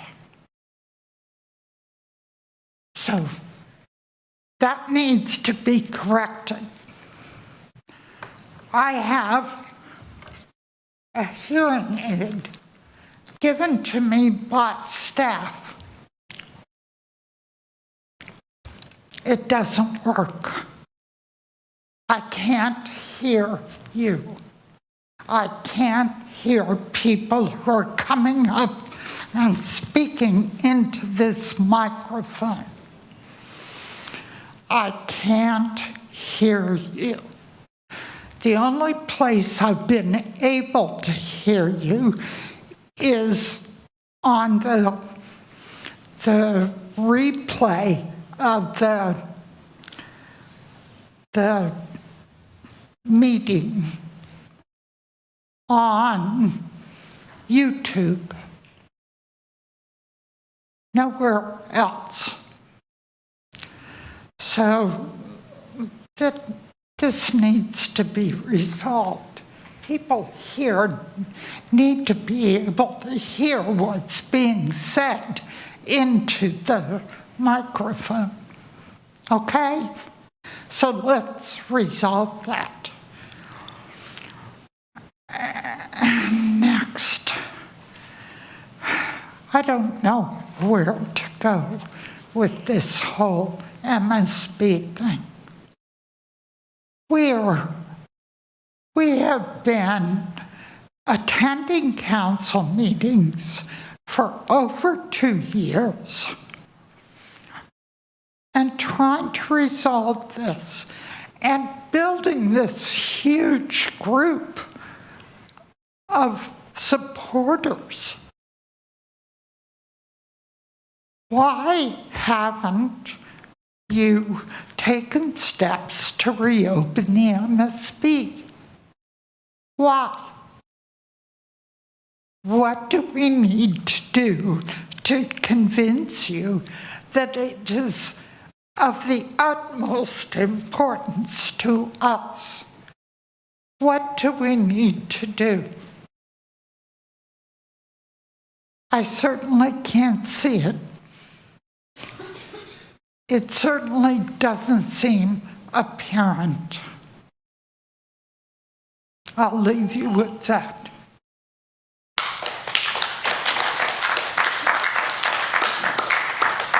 And could IT test the audio, please? Thank you. Every couple of weeks, I'm hopeful that my city government doesn't pull some new stunt that obligates me to speak in public comments that expose all of you to my abrasive personality. We almost made it, but as South San Francisco is the gift that keeps on giving, someone composed a MSB frequently asked questions post to address the many public comments and inquiries surveyed regarding the future of the municipal services building. As it turns out, the document or article is a piece of fluff. As there is a 600-member coalition, 1,100 signs displayed on resident properties, and 1,300 petition signatures, all supporting the preservation and repurposing of our MSB, you wouldn't think the subject matter would represent such a one-sided narrative. Addressed in the post was the uncertain future of the facility, the good fortune of relocating programs, to the larger technologically enhanced, amenity-filled civic campus, unbiased, of course, and a short history of the new civic campus in Measure W. For good measure, there was passing mention of the ownership, the zoning, and incomplete one-paragraph history of the MSB. For some reason, most of the release was dedicated to advocacy for a new Fire Station 63 while degrading the current facility itself. Cynical by nature, I might think that some entity was trying to control, if not create, a narrative. What I didn't see were any contributions from participants in this survey highlighting the benefits of repurposing this facility. With over 1,000 voices advocating for its survival, what are the chances of that? I would ask just who was surveyed, but as my earlier public records requests about similar public outreach efforts reveal the city doesn't keep these records, I guess we just have to trust their impartiality. So at the risk of sounding cliche, what we've got here is failure to communicate. The residents have repeatedly asked you to not insult our intelligence, but you continue to do so. The MSB FAQ, fact-finding mission, is an abject failure. But as we know what your unwavering desired narrative is, you now have absolutely no reason to waste $80,000 on a facilitator to do your dirty work. Misinformation has been used by an elected official and even a union in an attack on the residents who demand our voices be heard and for the MSB to be saved for community benefit. After ruling with impunity for decades, the wisdom of attacking those who fund and make your careers possible is certainly not in your best interest. You made it personal. You can either learn to respect us or face an uncertain future. You can start by eliminating the BS.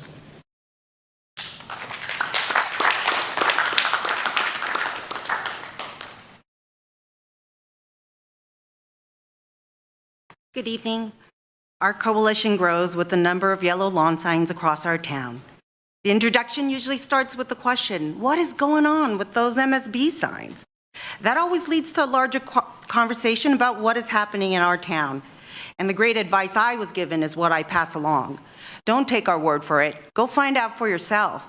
And don't rely on any source that doesn't allow you to question or challenge your statements. So South City recently added it to its website an FAQ on the MSB, and that's terrific. That means people across our city care about what is going on as much as we do. But I want to cover some facts that were not included in the FAQ. Voters did pass Measure W in 2015. South City did use those funds to build this $210 million library and the $50 million outdoor aquatic center at Orange Park. But we never voted to fund capital build projects. And you can go to any unbiased election source to find actual ballot language. We voted to maintain, I repeat, maintain 4 things, and I'm going to list them in the order in which voters were asked. 1, programs for seniors and disabled residents. Why was that not included in the FAQ? 2, police response, crime suppression, and operational updates. 3, potholes and streets. 4, programs for our youth. But the ballot also slipped in and other city services. And that is how earmarked Measure W funds have been diverted to pay for these capital build projects. So when you hear that closing the MSB was part of the larger plan made possible by Measure W, understand that those were evidently the city's plans, but they are never what voters wanted. And regarding the proposed relocation and construction of a new fire station, I want to restate for the record again. We residents think it is shameful to have built this big library if our firefighters had long-standing needs. Our fire department should have come first, as they always had with voters. The shame is clearly on City Hall here, and that's where it should stay. But residents have shared research on this as well, and the supporting evidence doesn't make a compelling case. We have reviewed MSB maintenance records, FEMA records, for which the city received over $2 million for structural renovation. The entire work that was approved it came through in the 2015 assessment report, showed that all of those reports, repairs, most of which would have been completed by now, would have cost South City a fraction of what it costs to build this library. The city is in massive debt, that is a fact. Nearly 39% of our residents are between 50 and 80 years old, and that is also a fact. We can expect a growing contingent of informed and engaged residents who demand greater involvement in how the city conducts itself. And this new era demands South City evolve too. The signs are all around us. Thank Pay you. attention. Save the MSP. Maybe to the city attorney, if you could respond to the Measure W use of funds. Sure, I'd be happy to, Mr. Mayor. The ballot question for Measure W states, and I quote, with authority to incur debt to accelerate projects. It was stated on the ballot that one of the purposes and one of the authorized uses of revenue from Measure W would be to finance bonds to accelerate projects like LPR, the Aquatic Center, and the police station.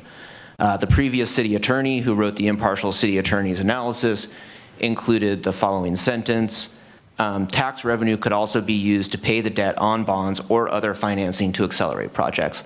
So both the ballot question that appeared on the ballot and the city attorney's impartial analysis that was included in the voter information guide told voters that one of the authorized purposes for the use of Measure W funds would be to pay debt service on bonds.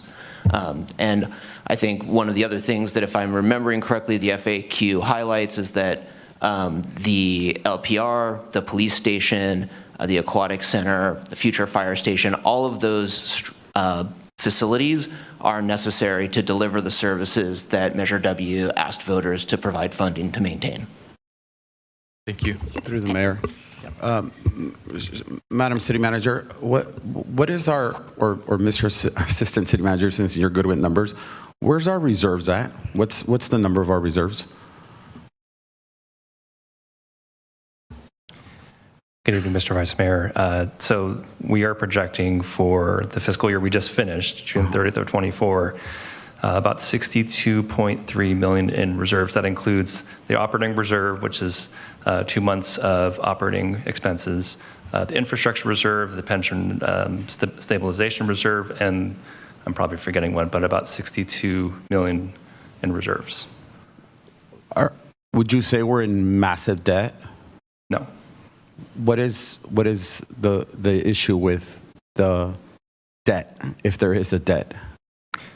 So one of the charts that we're going to include at a future meeting is it'll show the projection for Measure W revenues, a very conservative one, on one axis, and on the other it will show the total debt service for all of the debt that the city has issued over the last couple of years, and showing that there's capacity there for the, in the case there's a recession. Even if there is a recession, the city still has sufficient Measure W revenues to pay off the debt service over the period of time. You said it was 62? Correct, in general fund reserves. Okay. And what's the difference between bankruptcy or being in deficit versus a structural deficit? So let me start with bankruptcy. I will use the example of the city of Vallejo. The city of Vallejo literally had no dollars left in its general fund. That's what I would constitute bankruptcy. For a structural deficit, the revenues are being outpaced by the expenditures. And that's something that we are working together with the council, with staff, to steer the ship. And just thinking of an example, for the budget that the council adopted in June of this year, the staff identified a 5% reduction to the general fund operating expenses to try to address the challenges that we have. And our principal revenue source is property tax. And I could spend the next 2 hours. Yeah, no, just thank you. I appreciate that. Someone, and the reason I bring this up, someone on Saturday at a concert in the park asked me, what is a structural deficit? And their interpretation was that it's a deficit, that it's very structured. And I said, no, that's not a structural deficit. So Sharon, what would be a good line to use for a structural deficit? Well, the balance this year, the budget is balanced. Right? We have reserves in order to cover a shortfall. So one of the reasons that the council elected to put this business license tax on is we'd like to generate some additional revenue because things continue to increase. Salaries go up, health insurance goes up. So a structural deficit, as the Assistant City Manager explains, just means that revenues are not keeping up with increases in expenditures. Thank you. And again, there are revenue measures that we can do to address that, and that's what we are working on. I just wanted to mention just a couple of other facts. The Library Park and Recreation Building did not cost $210 million. It was $101 million. With respect to seniors and disabled, that is very much happening in this building. Many seniors and disabled people will be served in the new Orange Park swimming pool, and many seniors and disabled are served throughout our facilities in South San Francisco. And with respect to police response, we have a new 911 center, which is really one of the only ones in the county. Everybody else is in a different structure. This very much speaks to police response. With respect to potholes, we dedicated $18 million of Measure W for pothole repair, and we've adopted a 6-zone surface seal, which we're right in the middle of right now. And programs for youth, we have lots of new programs for youth, which are happening here at the Library Park and Recreation Building and the new sports fields. If you go out there on any Saturday, it's loaded with youth, which we could not accommodate at the old Orange Park. So I understand people have different interpretations of what it means, but that I think that is a very legitimate interpretation that I would put forward. Just a last question, clarifying question. There's this big word debt, right? Is the revenue projected for Measure W, should we ever be worried that it would not cover the debt service? No. So we have a sales tax advisor. They show projections, conservative assumption, but to address any potential concerns about a recession. The Federal Open Market Committee just reduced the federal funds rate by 50 basis points. So the concern is, well, might that cause a recession? They simulate that. Our professionals simulate what that would potentially do to not just Measure W, but the sales tax, the 1% sales tax. And even with a potential scenario of a recession, we still will be able to pay debt service. And I would just add, we have a AAA bond rating, which we would not have if lenders were concerned about the city not being able to cover its debt. Thank you. That's good information. We'll continue with Sailesh Mehra, Julio Garcia, and Dolores.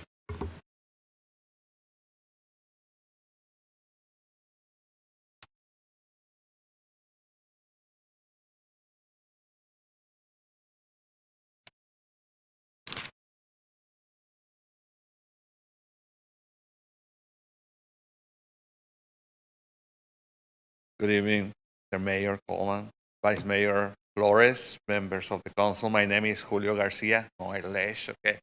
I'm the Executive Director of Rise Out City. We are located at 405 Grand Avenue, right here in South San Francisco.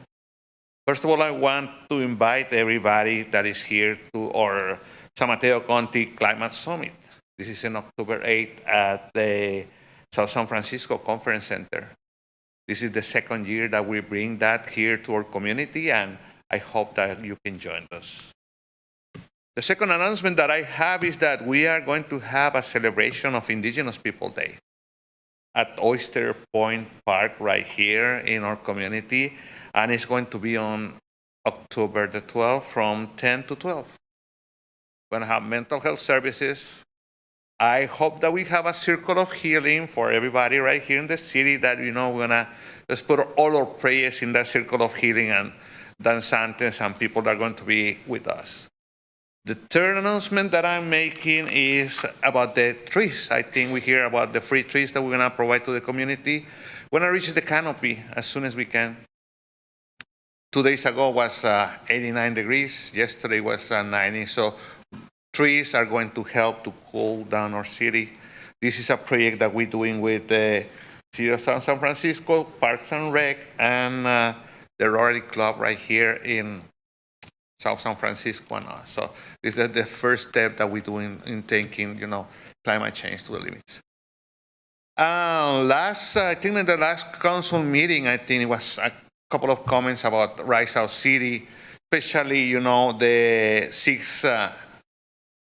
16 Linden Avenue Park that we're installing right here. So definitely, is on our website. We did identify some areas that are there that, there are pollutants that we did with some of the students that we have.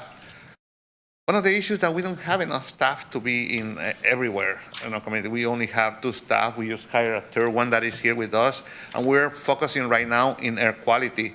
But thank you for Ms. Acosta to bring this up, because I think it's important. I think it's important for us in the community to talk about these issues. And we offered ourselves to start talking to community members about this. So I will invite everybody also to participate with us. And Ms. Acosta, you have my information. You can reach me to the website, and let's get together for this. The third one, it was a letter that one of the staff members or minority staff member of RISE sent. We have a say that, buen vivir is for everybody. Buen vivir means good living. We want to see people in our community. Thank you. Thank you.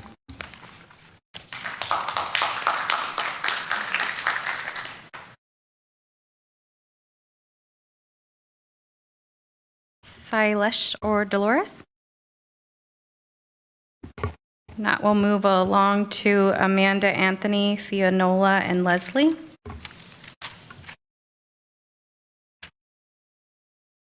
Hello, Mayor, Vice Mayor, Council, staff. I'm here to speak in favor of several proposals that have been put forth in the last few months. Frankly, I don't think the Council doesn't always hear voices like mine because a lot of people don't feel the need to come out for public comment. But it doesn't mean that they don't agree with what Council and staff are proceeding with. I want to say I'm super excited about Linden Park. I used to work downtown, and I really see the value in adding a park there. And it's always impressive when a community is willing to invest in long-term projects like this. The planning process has been robust, and like any development plans, it must have included a robust environmental review to ensure that not only the land is safe, but that the proposed playgrounds and structures are also safe. Our South San Francisco line staff work incredibly hard to do their due diligence on every project that comes forward, whether that's in housing, economic development, police, fire, budgeting, everything, right? To challenge the findings is one thing. To challenge the intentions and reputations of hardworking public servants is another. I'm also personally speaking in favor of redeveloping the MSB into housing, with an option to include more senior housing and service programming and community spaces in the eventual building. I'm sure that the time when an actual proposal will be made, there will be plenty of time for public comment at hearings and community conversations. It shocks me that so many of my neighbors are so committed to saving a building that has reached the end of its useful life. Thank you to South City staff and council for working with the school district on ELOP and childcare this year. I know it's gone a lot better. It's really great to collaborate with you. I would also like to ask all of my neighbors, and especially our candidates for local office, not to refer to our schools as failing. Judging a school's quality by test scores is like judging a book by its cover. We may do it, but it truly minimizes the magic that's happening inside. I invite you to learn more about our schools and get involved as a volunteer, a PTA member, or a supporter of the South San Francisco Education Foundation. Thank you.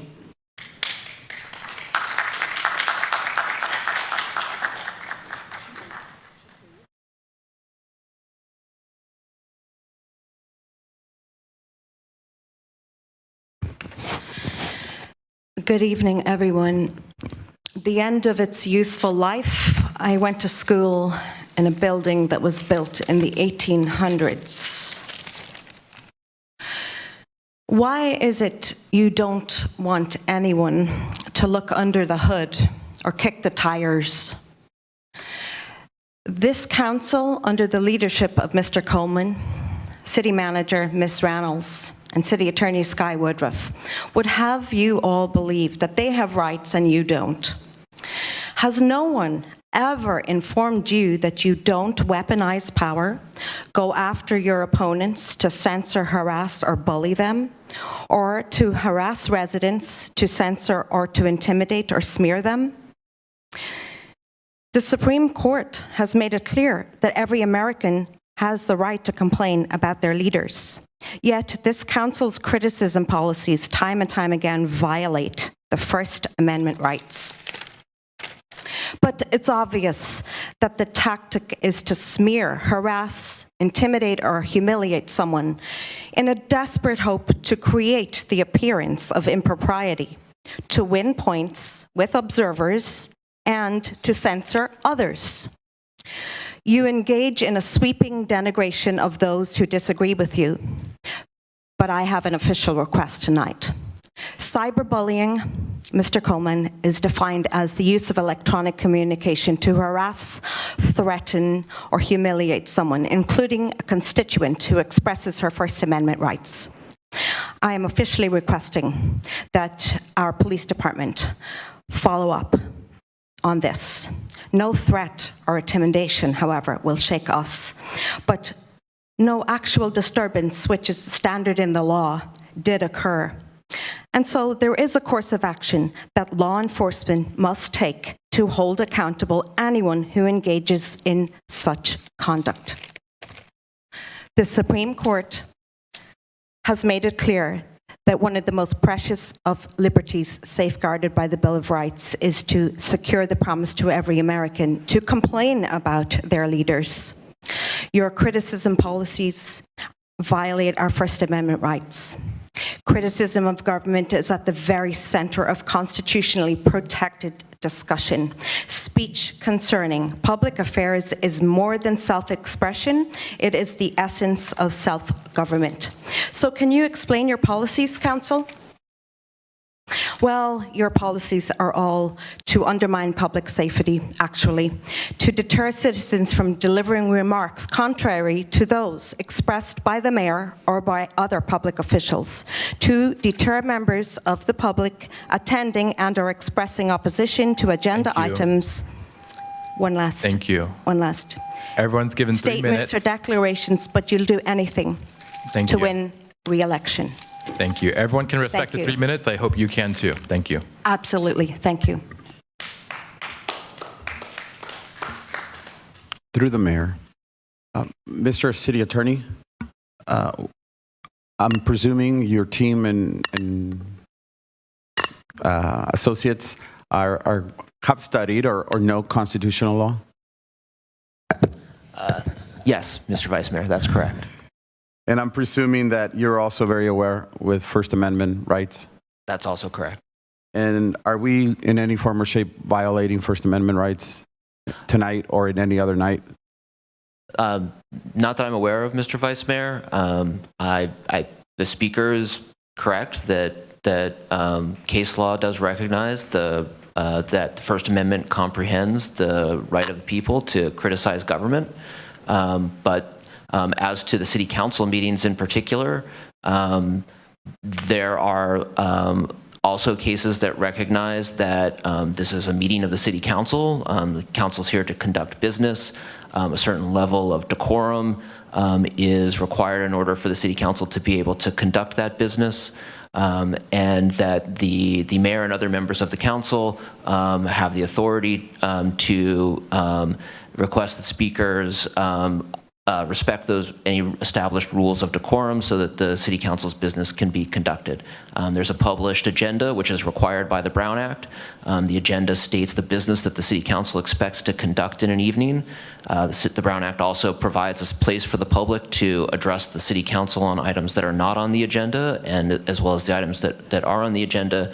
But ultimately, although the Brown Act provides that place for the public, the other thing that the Brown Act anticipates is that the business that's on the agenda is what the city council will conduct, and ultimately acknowledges that there has to be a balance struck that allows for the mayor and the council to set rules for public participation so that the city council can conduct that business. Thank you. And just to elaborate on the Brown Act, we as sitting here on this day, as we can engage with city staff to clarify and confirm, and that is what we are doing. Is that right? That is correct. Okay. Yes. Thank you.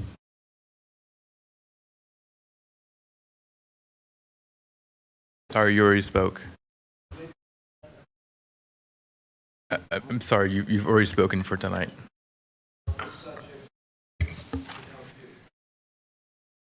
I'm sorry, can we please move on to the next comment? We have to be fair to every speaker. Every speaker gets to speak once for 3 minutes. Thank you. Leslie Fong?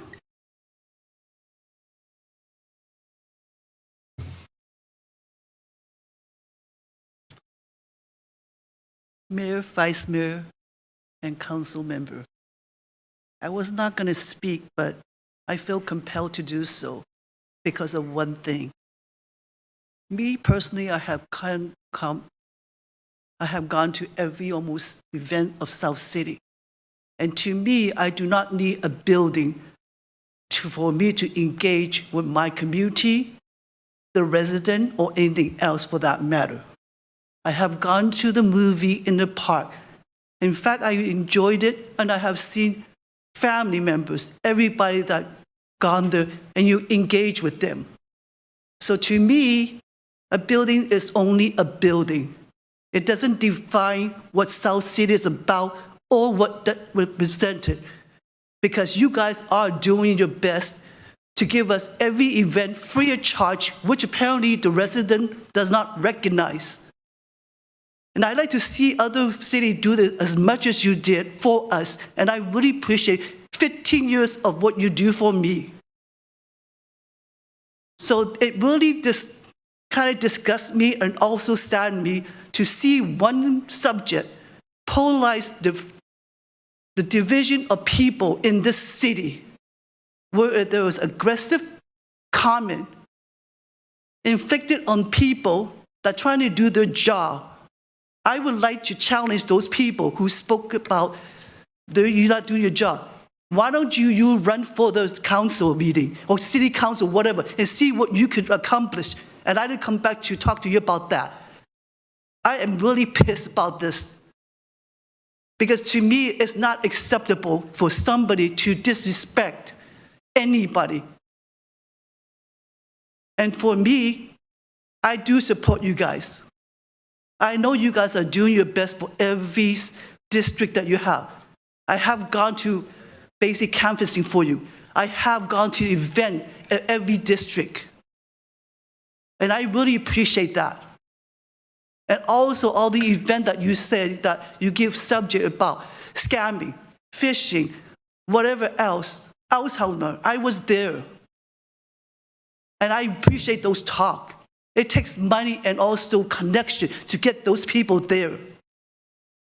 So for somebody who doesn't appreciate that, that's on them, not on you, okay? I'm just sick and tired of this. And I keep saying the United States of America. We're not united, apparently, in South City. And that is not on you guys. It's on the opinion of other view people, whatever else. You need to see the whole picture, not only your part of it. And you are entitled to your opinion, just like I am. Thank you.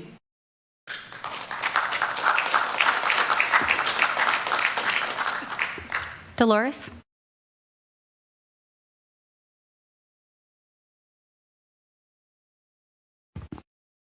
Good evening, Mayor Coleman and Council. Dolores Piper. I haven't been to the concert in the park for years and years, and that's for a personal reason. But I did go this time, and I thought it was really, really very nice. And our coalition, San Francisco Coalition, South San Francisco Coalition, had a very good table there, and we had a wonderful response to preserving the MSB.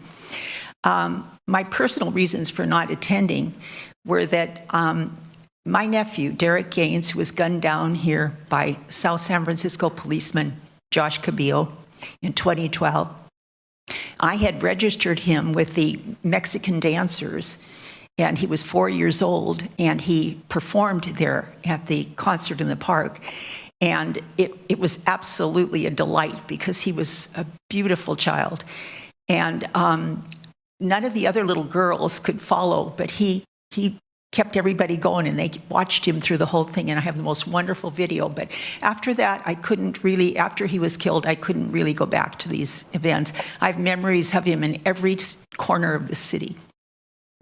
I, of course, come here to support preserving the MSB. It's just one building we're asking for, and I think it can really be an adjunct to this building and others in the city. I rather resent being forced into this old decrepit high school, and I went over there for a few classes. I wouldn't go again. It's just not suitable for our over 50 groups of people here. And you know, we're talking about almost 50% of the population here. People reminded me at the concert in the park, many people I know as friends are entering into that over 50 group. I also had a really nice conversation with the fire chief. I respect him, and I know that he does need his fire station, so I'm here to support that as well. I just wanted to let you know that this coalition is looking into repealing Measure W, and so they're studying that right now. They've done a lot of research. I came to this fight late because I didn't realize the desire I had to save that building was being shared by lots of people. And so I can't confess to having done all the research they have, but it's astronomical, and I commend them for that. Thank you.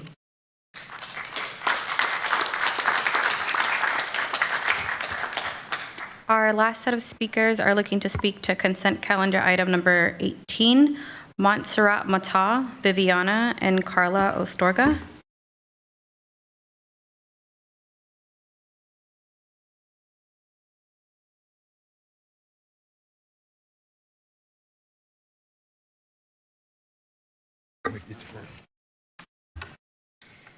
Good evening, council members. My name is Montserrat Mata, and I'm one of the owners of Antigua Coffee Shop. We started in 2014 here in South San Francisco, and we're located on the 437A on Grand Avenue. We started this business because we saw the need in the community and wanted to create something that reflects our passion, while also providing a service to my neighbors and contributing to the local economy. I've been a Renaissance client for about 2 years, and their support has been critical to my success. These services have been helping to increase our income and created more jobs here in South San Francisco. Through their classes, I learned how to build a business plan, manage my finances, and market my services. I also received one-on-one mentorship, which gave me the confidence to move forward with my ideas and take the necessary steps to grow my business. The impact of Renaissance extends beyond just entrepreneurs to help. It ripples through the community by helping people like me start in business, creating local jobs, and bring new services to the neighborhood that need them. Please provide a funding for Renaissance so they can continue to uplift our community. Thank you. So before we move on to the next comments, could we go through the consent calendar and then pull item 18? Thank you. Moving along to the consent calendar, item number 7 is a motion to approve the minutes of September 11th, 2024. Item number 8 is a motion to cancel the regular city council meetings of November 27th and December 25th of 2024. Item number 9 is a report regarding a resolution amending the city's conflict of interest code to update the list of designated positions. Item number 9A is the resolution. Item number 10 is a report regarding a resolution approving the 5th Amendment to the 2024 to 2025 wage and salary schedule to establish the wage range for the new classification of natural resources specialist. Item number 10A is the resolution. Item number 11 is the report regarding a resolution awarding a construction contract to Graham Constructors, Inc. of San Jose, California for the crack seal, patch, and base repair project in an amount not to exceed $524,069.92 and related actions. Item number 11A is the resolution. Item number 12 is a report regarding the submittal of a grant application to, and if awarded, executing a funding agreement with the San Mateo County Transportation Authority for Cycle 2 Alternative Congestion Relief and Transportation Demand Management Program funding. Item number 12A is the resolution. Item number 13 is a report regarding a second reading and adoption of an ordinance amending Chapter 8.27, mandatory organic waste disposal reduction of Title 8 of the South San Francisco Municipal Code related to organic waste disposal and related regulations pursuant to California Senate Bill 1383. Item number 13A is the ordinance. Item number 14 is a report regarding a resolution approving the draft response to the San Mateo County Grand Jury report titled Restaurant Exteriors, the Neglected Space. Item number 14A is the resolution. Item number 15 is a report regarding a resolution approving the South San Francisco's Fire Department annual inspections performance pursuant to the California Health and Safety Code, annual section 13146.4. Item number 15A is the resolution. Item number 16 is a report regarding a resolution accepting $118,000 from the State of California Office of Traffic Safety for the Selective Traffic Enforcement Program to be used for personnel overtime, equipment, and training expenses, and amend the Police Department's operating budget for fiscal year 2024 to 25 by approving Budget Amendment 25.016. Item number 16A is the resolution. Item number 17 is a report regarding the consideration of a resolution authorizing the city manager to sign a letter committing $697,521 and matching funds to a U.S. Department of Commerce Economic Development Administration Good Job Challenge grant application supporting economic mobility programs in South San Francisco. Item number 17A is the resolution. Item number 18 is a report regarding a resolution approving the Fifth Amendment of a contract with the Job Chain for Workforce Development Support Services for a contract increase in the sum of $387,613, and a resolution approving the Fifth Amendment of a contract with the Renaissance Entrepreneurship Center for Small Business and Entrepreneurship Support Services for a contract increase in the sum of $425,000, both offered at the Economic Advancement Center in South San Francisco. Item number 18A and 18B are the resolutions. Thank you. And I believe item number 18 is pulled. Are there any other items to be pulled? Item 10, 17, and 18. Because we have public comments on item 18, I believe we can continue with that, please. Yeah.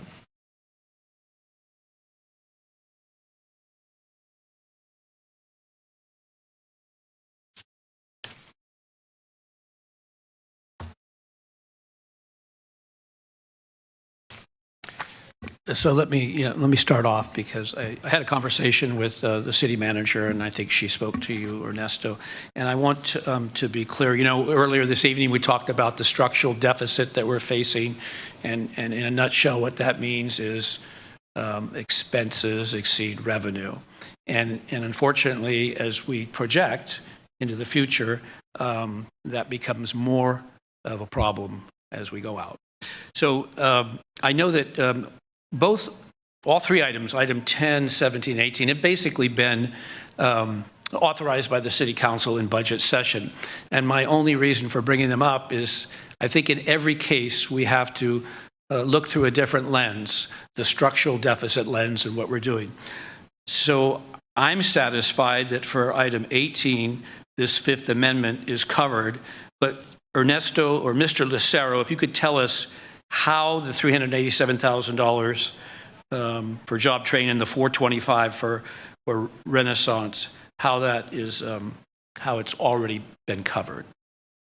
Sure. Good evening, Mayor, Vice Mayor, Council members. Ernesto Lucero, Economic Development Manager. Thank you for the question, Councilmember Arriego. They're collectively, I think I've mentioned before, we've gone after several grants at the federal, state, local level, including the $2 million appropriation that the city provided. It includes an appropriation that was approved by the council through various actions of $4.9 million. And so this contract increase is using those funds, and there is no new money that is requested to fund this Fifth Amendment for both contracts. So money that's part of the reserves, I would hope, and earmarked for this? Not part of the reserves. Yeah, so this would be specific to a $1 million grant we received from GoBiz, the state of California, as well as we are still in the middle of about a $1.2 million grant with the U.S. Economic Development Administration. So money that is earmarked. And this takes us through June? Excuse me, one more. A U.S. Department of Labor is also funding this. So this takes us through next June of 2025 for these two very valuable institutions that are there on Grand Avenue. And the contract that we've dealt with, though, up to this point, we've got agreement from the property owner to go to April. I mean, are we reasonably assured that the landlord will allow us to complete the time that we've allocated this money? In other words, they're not exactly the lease and the activities are not exactly in sync, and that's a little bothersome to me. Sure. So Thank you for the question. reassure me. Yep. So we've been negotiating with the owner. We have negotiated a 6-month lease extension with some favorable terms. That gets us to April 30th of 2025. The contracts under consideration tonight would extend their professional services until June 30th, 2025. So you're correct, there is a gap. However, there's 2 different options at this stage. The first option that we will bring is which we're currently working with the owner, is a a lease extension to get us to at least June 30th. But the second option is we would go month to month with the same terms. We're just trying to get a better favorable term at this point. So Ernesto, except for the funds that our supervisor Dave Pine gave us and a lesser amount from David Canepa, there were no other funds that came from the county of San Mateo. Correct. Is that correct? And yet they run similar activities. They're expanding is it Half Fair Moon Oaks Bay. and Half Moon Bay yeah. and Fair Oaks? North Fair Fair Oaks, Oaks yeah. and Half Moon Bay, correct. So I find myself in Redwood City at the Fair Oaks Community Center, and I'm intrigued by all the activities that are there in that facility. And I know that it runs under the banner of County of San Mateo Human Service Agency. So I'd like to understand the funding for that and how much they're dedicating to that very well-used institution in the Redwood City, Fair Oaks area. Sometimes it seems like South San Francisco draws the short straw when it comes to some of the county funds. And we know the county must be doing fairly well because they just announced that they're going to put more money into reserve, and we're scratching our head, how low can we draw our reserve? So maybe it's time to look to the county and make them a little more accountable to the north part of the county. With these programs, we've made a commitment to our North County neighbors. It's time the county steps up and makes a commitment to the north end of the county. And remember that this is the reason why they had those two is because of the success that we had here in South City. You would think that they could be more generous. That's right. Given all I that. agree. Thank you, Ernesto. Thank you so much. So, We do just a question. So there is still a gap to pay for the rent. Is that correct? Logistically, you're correct. Budget-wise, there's still funding to support those additional 2 months. We're still actively working with the property owner to obviously continue services beyond June 30th, 2025. But that is kind of at the stage that we're at, and that's kind of why you see item 17. We're just kind of actively looking for any sort of grant funding that's going to support the services. Thank you. Through the mayor. So just so that, to sum it up, bottom line, fiscal impact as provided on your staff report, Mr. Lucero, no additional appropriation or use of an additional allocation from the general fund is being requested to support the 2 contract renewals. The contracts would be both funded by grant funds already received, appropriated, and approved by the City Council. Correct. Thank you. Thank you. Thank you. And I believe we have 2 public comments for this item as well. Speakers Carla Ostorga and Viviana. Good evening, Mayor Coleman and council members. My name is Carla Ostorga, and I am the owner of Estilo Beauty Salon located at 377 Grand Avenue in South San Francisco, which I started in 2016 with the help of Renaissance Entrepreneurship. I decided to start my business because I wanted to create something of my own, to provide for my family and to serve my community. I knew I needed support to make this dream possible, starting out my beauty salon. I've been a residence client for 8 years now, and in that time, they have provided me with the tools I needed to succeed. The information I received from classes like Start Smart and Preparing for Capital have greatly helped me, my business in the right direction. I received support through businesses planning, workshops, financial literacy. These services have helped me increase my income by 30% and created 2 more jobs in South San Francisco.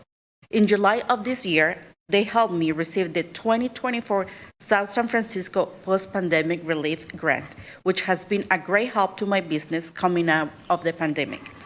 Renaissance doesn't just help individuals like me. They create opportunities that benefit the entire community. By empowering people to start small businesses, they foster local job creation and building strong local economies. I urge you to approve the funding for the program so that more people like me can thrive. Thank you.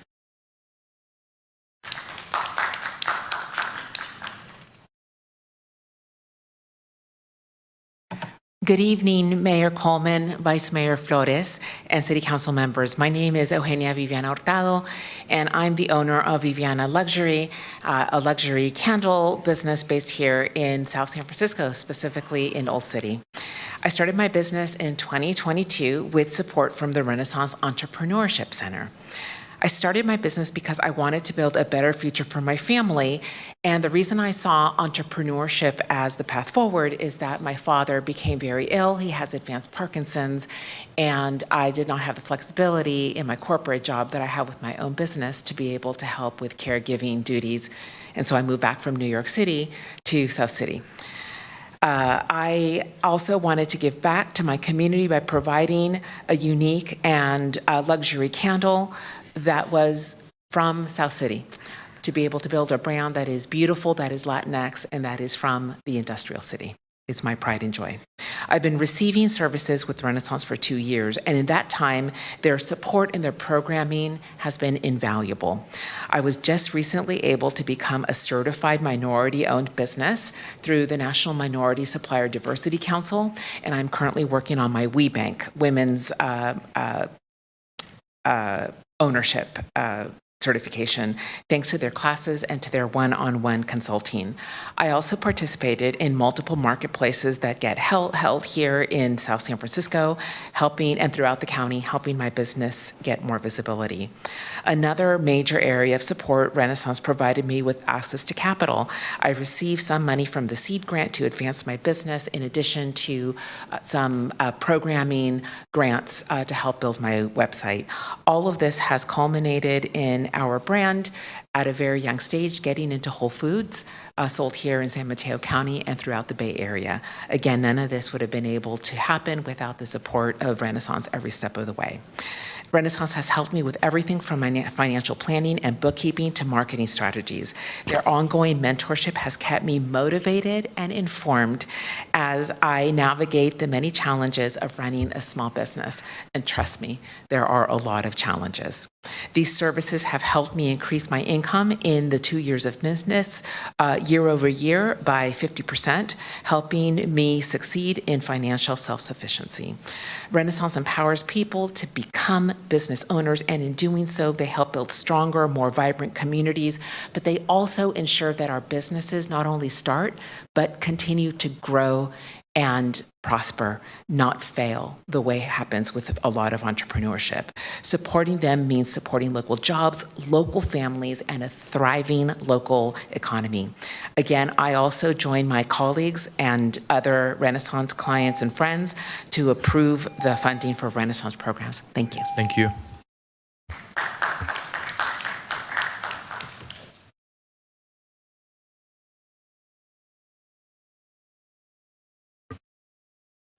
And Mr. Mayor, could we go back to, I think the first one I pulled was item 10? Item 10.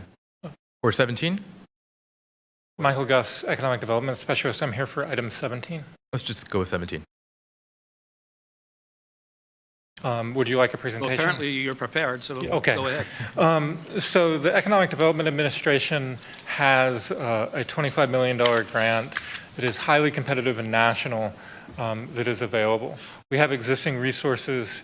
The contracts that are under consideration that are, if approved, could be used as match on this grant. The grant requires key technology focus areas that are described in the CHIPS Act. One of those key technology focus areas is the biotech industry. So what this grant, if the council approves the resolution to authorize the city manager to commit match and we file an application, would do is sort of focus some of the services that are available at the EAC, both for the small businesses that we have heard tonight that may wish to contract with the biotechnology sector and with workers that are receiving workforce services from JobTrain who wish to work in the biotech sector, a little bit more focused towards hiring in the biotech sector, and also serving the 1,037 workers in South San Francisco that have lost their jobs between July 1st of 2023 and today.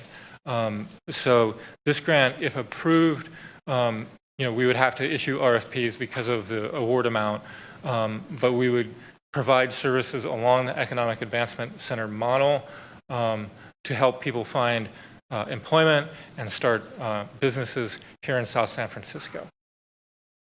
So I had a conversation with the city manager just today, and I'm glad that she brought you up to date on what I was looking for. But the main point of my bringing this up was, we have a lot of these items on the consent calendar that basically they're buried. And when we have something that talks about a matching grant of $697,000, I think we need to take the opportunity. And I think my exact request was to explain that it's not new money. We've already satisfied this. So that was the answer I was looking for. Maybe Mr. Lucero has that? Yes, good evening again. Ernesto Lucero, Economic Development Manager. So the matching funds are going to be coming from city staff time administering the grant. So those are in-kind funds. We use that same model with the existing US EDA grant that we're currently wrapping up by the end of this year. And the other funds related to that amount are utilizing the state's $1 million Go Biz grant that we're still kind of in the middle of. So kind of still stays within the realm of economic mobility and that initial, the $4.9 million that I mentioned. Thank you, Ernesto. That's all I had for that. Sorry, just one. I muted myself. Through the mayor, just wanted to highlight this would be an expansion of the Promotoras program. And for those listening, how important are the Promotoras program have been and successfully to our community. And I don't just want to say in Old Town, because we use them all over the city. But this one, I want to bring it out and pull it out because it expand the Promotoras program to hire additional, I believe one, is that one or two? Two newly hired promotoras. One would speak Tagalog, and another of the newly hired promotoras would speak Mandarin to reach even more of our monolingual population. So this is an asset to those monolingual communities that I think we have always been thinking about. So just wanted to highlight that. Great. Thank you. On to item number 10. So item 10, back to the idea of the structural deficit where expenses exceed revenues. Now, I know that this is, Ms. Reynolds made it clear that this is something that we approved in our budget.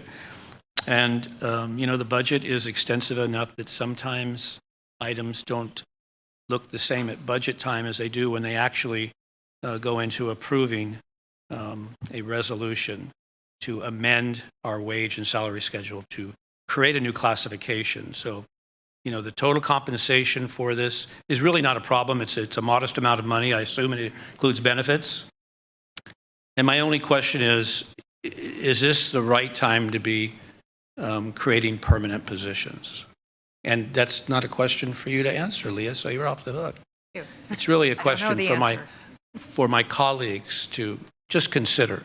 I am not really looking for any support to stop this from coming to be, but this is really not the ideal time to be creating new permanent positions. But that doesn't mean that we're adding people. This will be a budget neutral.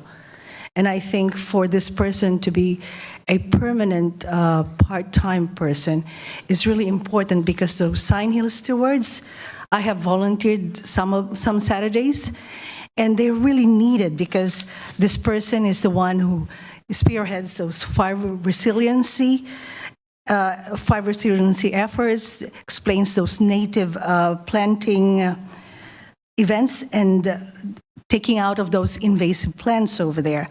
I'm so scared about the repeat of another Sign Hill fire that we had.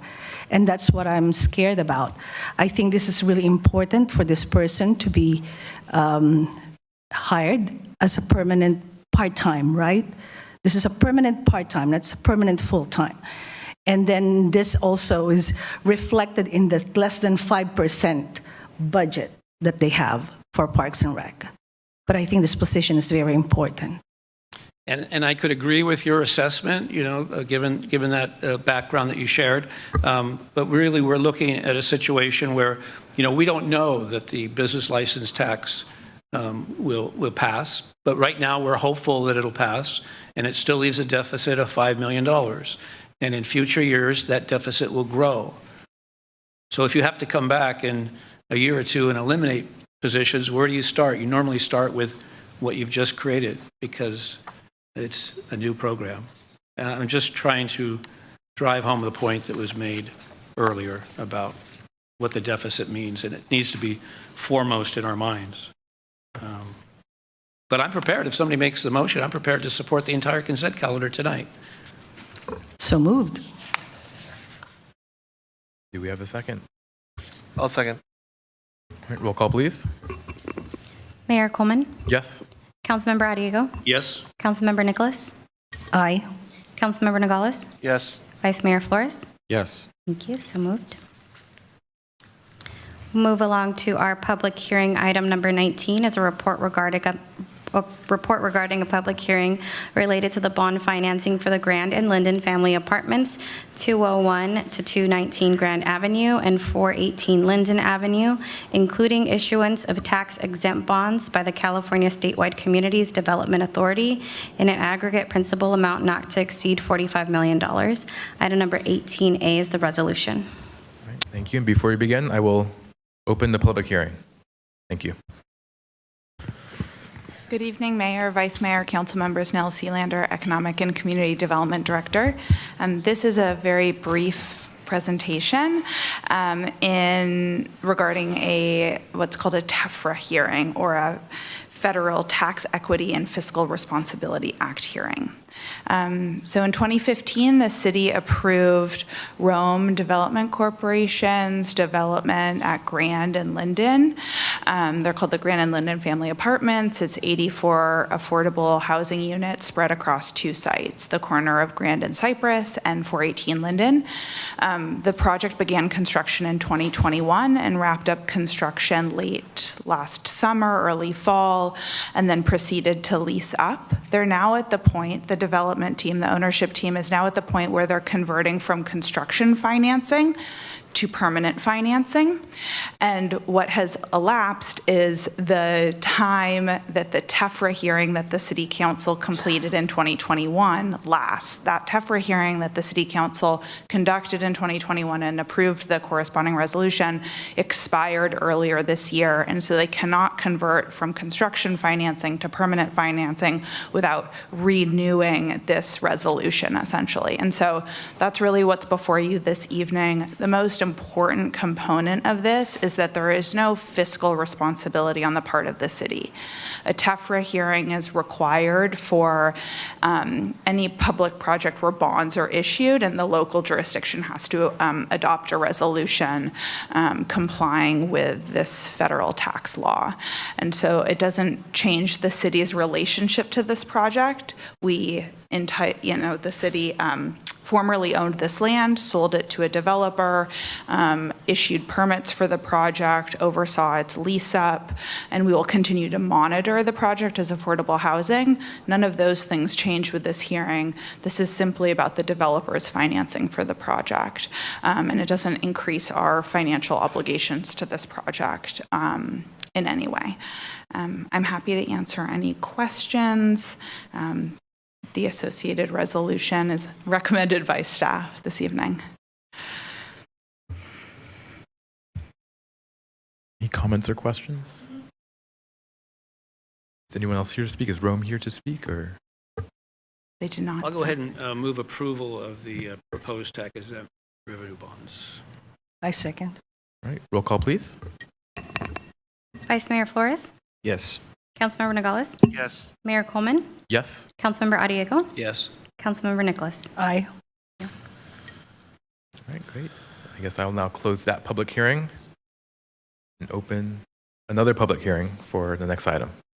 Move along to item number 20 is a report regarding holding a public hearing regarding the program year 2023 to 2024 consolidated annual performance and evaluation report for the city's community development grant program and adopting a resolution approving the program year 2023 to 2024 consolidated annual performance and evaluation report and authorizing its submittal to the U.S. Department of Housing and Urban Development. Item number 20A is the resolution. Nell Sealander here again. I just want to briefly introduce Alvina Condon. She is our newest management analyst in the housing division and a really fantastic addition to our team, and has the unenviable task of running our CDBG program, and has met with our CDBG subcommittee informally to introduce herself, but otherwise is new to council, so I wanted to be sure to introduce her, and she's going to give a brief presentation on our CAPER. Thank you, Nell. Good evening, Mayor Coleman, Vice Mayor Flores, and council members. My name is Alvina Condon, and I'm a management analyst too from the Housing Division in Economic and Community Development. Tonight, I'm here to present the HUD Community Development Block Grant, CDBG, Consolidated Annual Performance and Evaluation Report, also known as the CAPER, for program year 2023 to 2024. The CAPER summarizes how the city utilized its CDBG funds to address the city's housing and community development needs and compares the city's accomplishments to the goals set in the program year 2023 to 2024 annual action plan. The city's grantees for 2023 to 24 served a total of 449 individuals and families through our CDBG funds and home funds. 420 individuals were served through the city's public service programs, which provided youth development programs through Peninsula Family Services, youth mentoring services through Friends for Youth, sexual abuse services for children and youth through Rape Trauma Services, and senior resources from Ombudsman Services of San Mateo County. 13 households were served through the city's housing rehabilitation programs through Rebuilding Together Peninsula and the Center for Independence of Individuals with Disabilities. 16 people received comprehensive fair housing services, 30 people received consultations and referrals, and 52 individuals were reached through outreach efforts to foster a deeper understanding of fair housing rights by Project Sentinel, who is funded through administrative home funds. In program year 2023 to 24, the city spent $281,791.31 in CDBG funding, $66,832.03 of CDBG CARES Act funding, and $14,971 in home administrative funding received from the San Mateo County Home Consortium. The city used these CDBG funds to support a number of programs, including public services, home repair programs, like improvements. South San Francisco also supports a number of other groups who provide housing services to residents of South San Francisco, including CORA, HIP Housing, Legal Aid Society of San Mateo County, Life Moves, Samaritan House, and Star Vista, and these are all funded through our housing trust funds. So in conclusion, staff recommends that the City Council hear public comments for the program year 2023 to 24 CAPER for the CDBG program, adopt a resolution for the CAPER, and authorize its submittal to HUD. Thank you.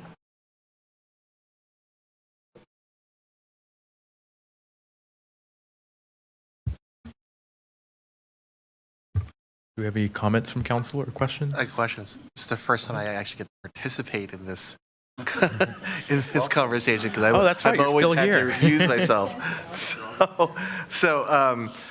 I appreciate kind of the information that you provided. For you didn't know, I worked for one of the organizations before, so I had to recuse myself. So one of the things that kind of caught my attention was when you said referrals. And one of the things I always worry about is, are we paying an organization for a referral instead of actually providing services to the individual? Is there, it's probably too late now, but down the road, I would like to see in terms of services provided, how many of those will actually be provided services to other than compared to just referrals?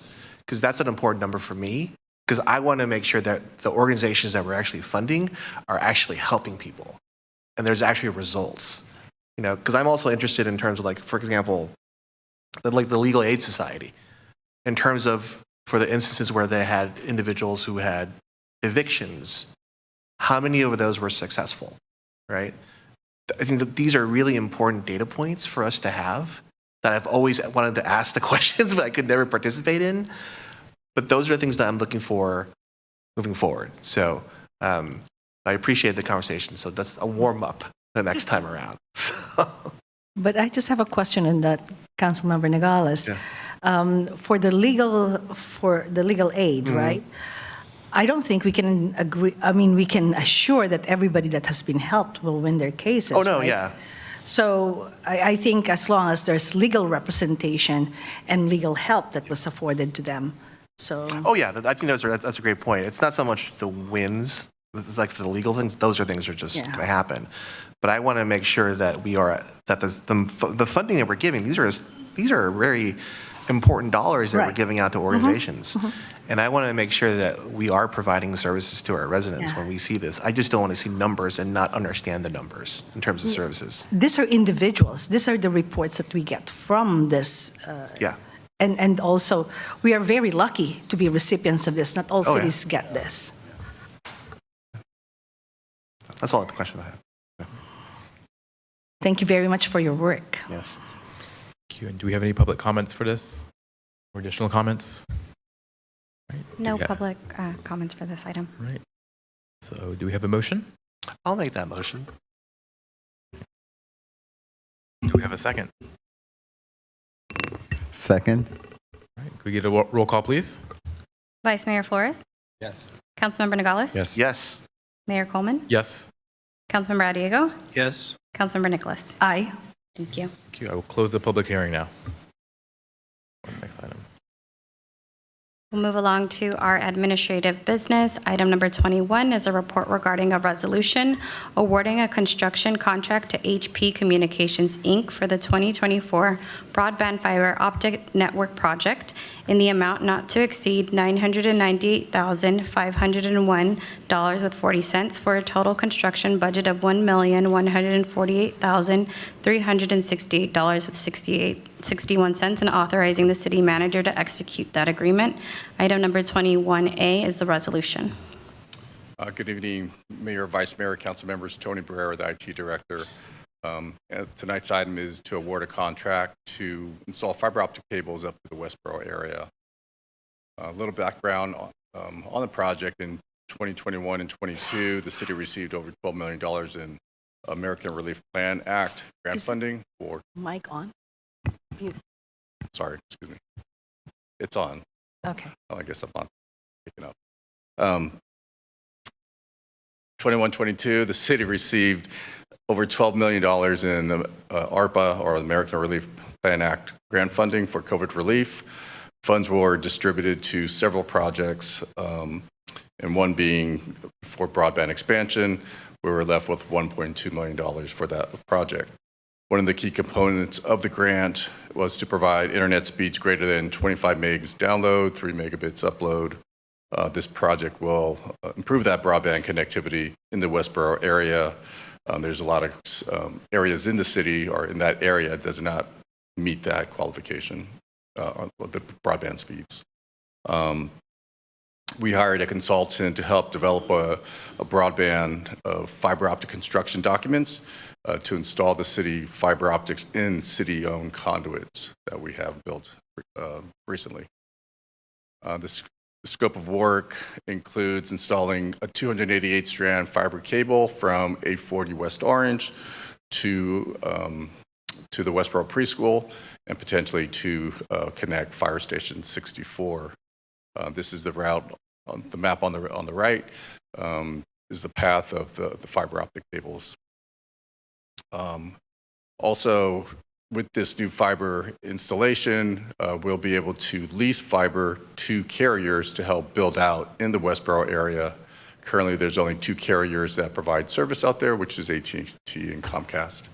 And And with that lease, if we do lease it, would be another revenue stream for the city. So we released the RFP on August 1st on the city's procurement site. We received 3 proposals, one from HP Communication, W. Bradley Electric, and Bear Electric Solutions. This is a public works project, which means that the award would go to the lowest bidder. The contractor bids came in with the lowest from HP Communication at $581,040. So we included a 15% contingency for unknown issues that may arise for a total cost of $1,148,369. Like I said earlier, this is funded by $1.2 million of ARPA funds, and that's sufficient to cover the project costs. I'd just like to add that these funds need to be obligated by December of '24 and spent by 2026. And with that, staff is recommending the city adopt and award the contract to HP Communication for the fiber optic network project to improve broadband in the Westboro area. And I'm happy to answer any questions. All right, thank you. I guess to begin, I'll turn to our Westboro council member. Thank you. Tony, you and I have been talking about this project for a long time, and it's finally happening. And so I just want to, in terms of the Dig One policy, which is what you were talking about, allowing for other carriers to come in, that's going to allow for more competition to drive the price down in terms of cable and phone. That's the idea of this, correct? So yes, so this would definitely allow carriers to build out into the Westboro area. Yeah. We do have conduit that we piggybacked on the Dig One's policy to build out into the Westboro area. So that conduit is already installed. We're just installing the cable into it. That's great. And then in terms of the construction, do you expect delays on Westboro Boulevard? There will be some, probably a lane closure. Engineering team will work with the contractor to make sure there's a lane open. And so what is that going to look like in terms of traffic hours? Honestly, I don't know. Probably 8 to 2 or so. 8 to 2? Potentially. Well, Mark will be the first to know. Yeah, I'll be out there. Okay, so as we move along, that's going to be really important in terms of kind of letting the community know, especially during school hours, off Olympic, people trying to go to school or even trying to get to the freeway, that's going to be really an issue. So let's just keep monitoring that. But we allocated this money from ARPA back in 21. And so it's taken some time to get there, but this is really exciting because, when we did the study, for those that live in Westboro, we know how much is at the dead zone up there in terms of Wi-Fi and just internet connectivity. And so this is kind of the thing that we've been doing in terms of making sure we closing the digital divide and making it more affordable in terms of services. So I just refuse using Comcast because there's just been a monopoly of charging like exorbitant prices. So I'm excited. I think Westboro is going to really benefit from this in terms of connectivity. So hopefully there's been some sort of switch we can just turn on and when this is all done. So I wish it was that easy. Yeah. I just wanted to thank Director Barrera for the way he has shepherded this through a long process. Yeah. It's especially interesting to see the Dig One policy where we'll be able to take advantage of someone else opening up the ground and laying in the pipe to have fiber optic pulled later. So looking out to the future, I don't expect any guarantees from you, but have you had conversations with some of the other providers to understand the level of interest with this? Yes, we did. So we released an RFP. We received 3 carriers that were interested in partnering with us. Okay. One was better than the other 2. So without giving any names yet, Right. it's looking good. Okay. All right, thank you. Through the mayor. Yep, go ahead. Can you, for the layperson, what does 288 mean in terms of the fiber optic cable? So the cable, 288 means the number of fiber strands in the cable. So each strand is like a needle or not, thread, right? Strand. So there's 288 strands that are available. So we have option to, we're going to connect city buildings. We could use it for public Wi-Fi. We could lease, a certain amount of strands to different carriers. And I don't mean to take away from where we're at, because absolutely something is better than where we're at right now, but 25 Mbps and 3 Mbps is good, but it's not high streaming potential. Is that right? That is correct. The federal government, that was during the COVID times, and they've increased it now to, I think, 25 or 50 megs. Right. Yeah. 50 megs now. Okay. But we'll get there. We'll get there. We'll get there. Thank you, Tony. Thank you, Mayor. I have no problem. I will support this. I just know that I know firsthand that when you go to Westboro Square, you don't have any signal. So I really am supporting this. Now, I just have a question regarding that. It's 2 million ARPA funds, right? So 1.2 is going to the Westboro fiber optic project. The 800,000, can you remind me what project it was that we gave the 800,000? Yeah, I think the finance director is here and she could answer that question for me.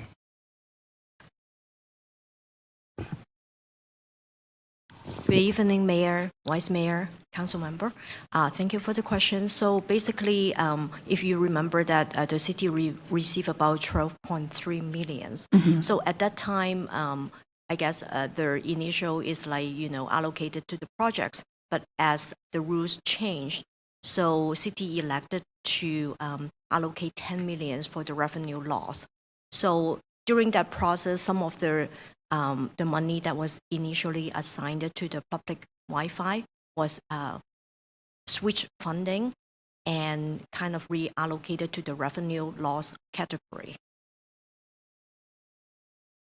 So it filled up the revenue. Yeah, Okay. because then, the 700 was like switch funding, is switched to another project, which will be funded by infrastructure reserve, but eventually it got but it moved out, switch funding, but basically if you're looking at just ARPA, and it was like reclassed to the category that is revenue loss. Is go back to the pot for about 10 million. But if you want to know what kind of projects that the city has support with the ARPA funding, we have support the guarantee income program, the broadband expansion, the RESPRO, which is currently here is about 1.3 million, and the split Oyster Point sea level rise protection is part of the ARPA funding, and the Sam Sitter restaurant grant, the Jobs for Youth program, Shop Local gift card, and then the remaining is revenue loss to support the operation, the public safety. Thank you. Can I understand, though, I think the councilwoman's question really had to do with, at one point, there was 2 million. That was 2 million of the funds were allocated to IT? Broadband. Right? Mm-hmm. And so with it moving down to 1.2 for this project, can you identify the project that the other 800,000 went to? Or maybe the director it went to the public Wi-Fi expansion, that it got moved out and swap funding. You mean the downtown public Wi-Fi project? Is that what, I think that's what she's referring to. So, Mr. Mayor, if I may, you may recall the conversation with council. Unfortunately, due to challenges that we've experienced with PG&E, they wanted to charge $1,000 per pole to do the load testing. As an alternate to that, we explored looking at Wi-Fi in the South San Francisco Housing Authority There was not consensus on council to move that forward. So That wasn't $800,000. correct. It's much less. It was a much smaller portion Where's of that. the 800 is the question. Yeah, that's the question he's asking. Where did it go? Which project did it get? I think she was explaining is it got redistributed to all those projects, the guarantee. Yeah. So initially, there was 2 million, so 700 was moved out to so no longer the public Wi-Fi expansion was funded by infrastructure reserve. So that kind of the remaining, so the money that kind of go back to the pool, to the revenue loss part. The revenue loss. Right. So if I may, the American Rescue Plan Act did include a provision for cities to use a portion of its allocated ARPA money toward revenue replacement. So South San Francisco, due to its population size, was able to account for, was it 10 million, correct? Yes. 10 million of the 12 million that we received towards revenue replacement. Oh. That was the answer we were looking for. I mean, it's reassuring to us that, yeah. Thank you. I would be happy to make the motion to move this forward. I'd like to second that motion. All right, thank you. Roll call, please. Councilmember Nicholas? Aye. Vice Mayor Flores? Aye. Councilmember Nogales? Aye. Councilmember Adiego? Yes. Mayor Coleman? Yes. Thank you. Move along to item number 22 is a report regarding a resolution authorizing a 5-year service agreement with LAZ Parking California LLC to provide parking enforcement services in South San Francisco in a total amount not to exceed $3,450,267.20 for parking enforcement within the city of South San Francisco and authorizing the city manager to execute that agreement. Item number 22A is the resolution. Good evening, Mayor Coleman, Vice Mayor Flores, City Council members. I am Ken Chikuti, your operations captain at the Police Department.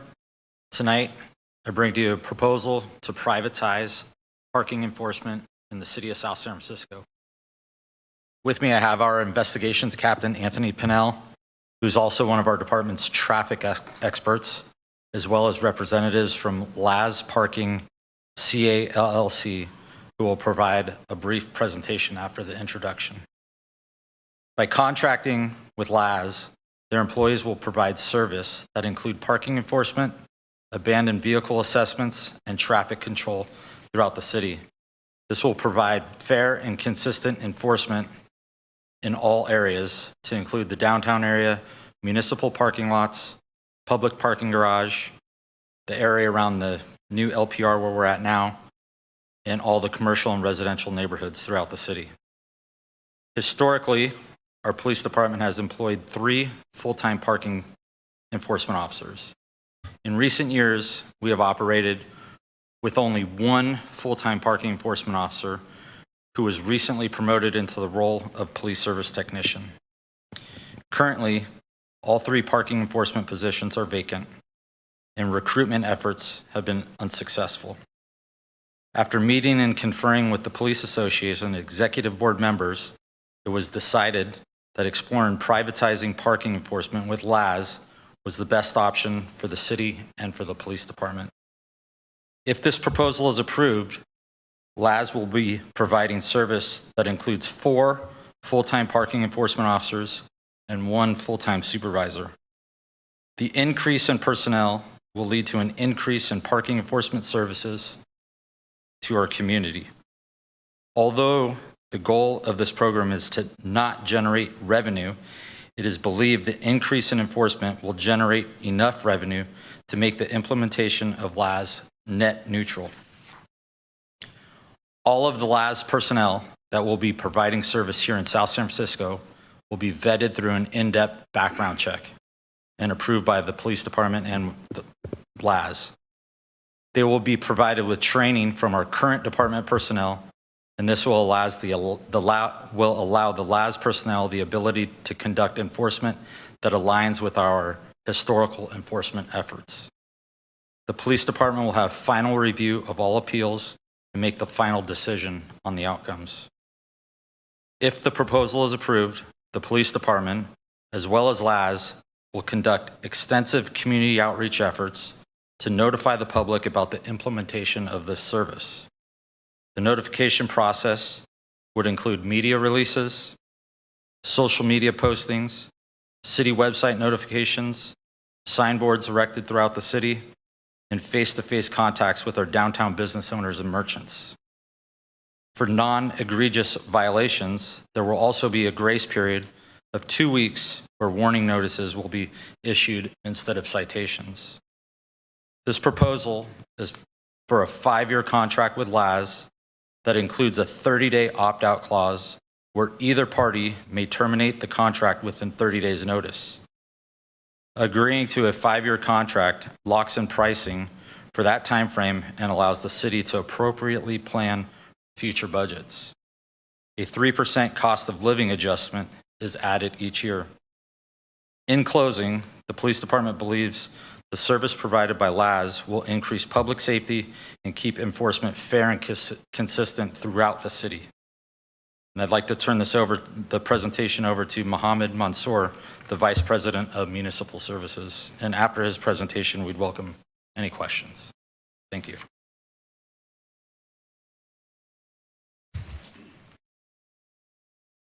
Good evening. Mr. Mayor, Vice Mayor, Council members, thank you for the opportunity for us to present tonight. I'm proud to introduce LAS Parking and our dedicated team who are eager to get involved with this wonderful community of South San Francisco. My name is Mohammed Mansour. I'm the Vice President of Government Services for LAS. In my role, I'm responsible for contract compliance and customer success across our many municipal programs we have here in California. I also have with me our local leadership team who are here to represent our local community. They have a deep understanding of the local community needs. Steve Mooney, who's our local general manager, and Anthony Hamilton is our portfolio manager, and Troy Hunter, who's our enforcement manager, and is a subject matter expert in all things parking enforcement related. We as a team are looking forward to getting involved with this community and making a difference in improving compliance. A quick overview of LAS as a company founded over 40 years ago. LAS has grown to become the second largest privately held parking company in the US. However, our core mission still to this day remain the same, which is to create opportunities for our employees and value for our clients. In essence, to this day, we remain a people-focused company. With over 4,000 employees here in California region alone and 400 plus locations, our local team has the backing of our national home office that allows us to deliver exceptional service. Next, I want to share with you a little bit about our California presence in the municipal sector alone. Our track record speaks for itself. We have long-standing relationships with many cities here in the Bay Area. For example, San Francisco, San Leandro, San Mateo, Palo Alto, to name a few. Today, we have 39 active contracts across California with public agencies and cities. However, it's not about the number of contracts we have. What truly sets us apart is the longevity of these partnerships, some dating back to the 90s. For example, City of San Francisco, we've been working with SFMTA since 1999. In Southern California with City of West Hollywood since 1992. Outside of California, we've been providing enforcement services for City of Chicago since 1994. So the list goes on. This reflects our commitment to delivering result and building trust. Furthermore, a little bit more on the national scale, this slide highlights our unparalleled municipal experience, specifically in parking enforcement, showcasing proven strategies and successful outcomes that set us apart in optimizing urban mobility and improving compliance. And as I mentioned before, for over 30 years, we have proudly served government agencies across California and in the US managing over 460,000 parking spaces and issuing close to 1.5 million citations annually with a less than 3% dismissal rate on average. What it truly means is we focus on precision, accuracy, and compliance and quality of citations, not quantity of citations. Our proven methodology leads to an average compliance increase of 58% and on average a revenue increase, as Captain was mentioning, with consistent enforcement, fair enforcement of about 35%. We're here to help South San Francisco achieve similar success. I believe this is the last slide, but I want to spend a minute kind of going over our vision and our approach to managing your program here, if given the opportunity. Our approach to enforcement is grounded in three key pillars: our people, backed by proven, tested, and repeatable processes, enabled by cutting-edge technology. We hire respectful ambassadors that embody a culture of compliance. They utilize site-specific manuals for clarity and leverage leading technology such as LPR systems. This enhances transparency and community engagement. But let's begin by acknowledging the current landscape here. We recognize that South San Francisco is one of the fastest growing cities here in this region, a vibrant city with vibrant neighborhoods and thriving businesses with all this new development happening here. However, with this growth comes increase in demand for parking. The challenges of enforcement can lead to frustrations for residents, visitors, and local merchants alike. Inconsistent enforcement can also result in parking violations, increased congestion, and lost revenue for the city. That's where we come in. And here's how we propose to make a difference. Very similar to what Captain was saying, we will develop a comprehensive enforcement strategy. We will work with SSFPD staff to implement a well-structured enforcement program that prioritizes compliance while promoting a positive experience for all. Our team will work closely with city staff to identify high-demand areas and peak times, ensuring that our enforcement efforts align with the community needs. In the future phases, we would look to utilize advanced technology by leveraging advanced technology such as LPR system, license plate recognition systems. We can streamline the enforcement process. These systems not only enhance accuracy, but also reduce the burden on our officers, allowing them to focus on maintaining a safe and welcoming environment. Of course, clear communication and signage. We understand that clear communication is key to compliance. We will work with the city to ensure that all parking regulations are clearly posted and easily understood. Similar to what Captain was saying, our outreach efforts will also include educational campaigns to inform businesses, residents, and visitors about parking rules and benefits of compliance. Not to forget responsive customer service. We take immense pride in exceptional customer service. Our team will be available to address concerns, answer questions, and resolve disputes promptly. We aim to create a respectful and approachable enforcement atmosphere, reinforcing that our goal is to enhance the community, not to penalize them. Last but not least, in this day and age, data is gold. We will provide data-driven insights. We will provide the city regular reports and data analytics to track parking patterns, enforcement effectiveness, and revenue generation. This data will be invaluable in making informed decisions about future parking policy adjustments and improvements as you continue to grow as a city. In conclusion, a partnership with LAS Parking for enforcement will not only enhance compliance, but also contribute to a more organized, efficient, and user-friendly parking experience here in South San Francisco. I thank you for your time, and I seek your approval and welcome any questions you may have at this time. Thank you. Any questions? Okay, thank you. I have several questions, actually. Can we go back to well, first of all, I appreciate you saying giving a positive experience when you're giving a parking ticket. Not sure that the person receiving the ticket is going to have a positive experience, but can you talk about the LPR real quick?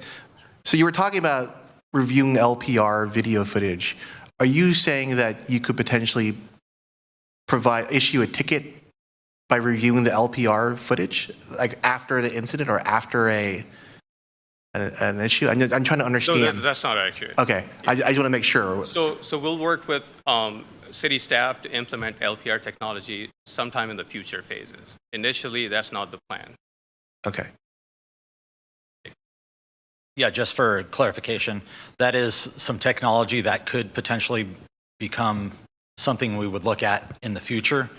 However, the initial proposal and the initial implementation is not going to include the license plate reader technology at this time. That's something that is offered by LAS, but we are proceeding forward at this time with our proposal that does not include that component. Okay.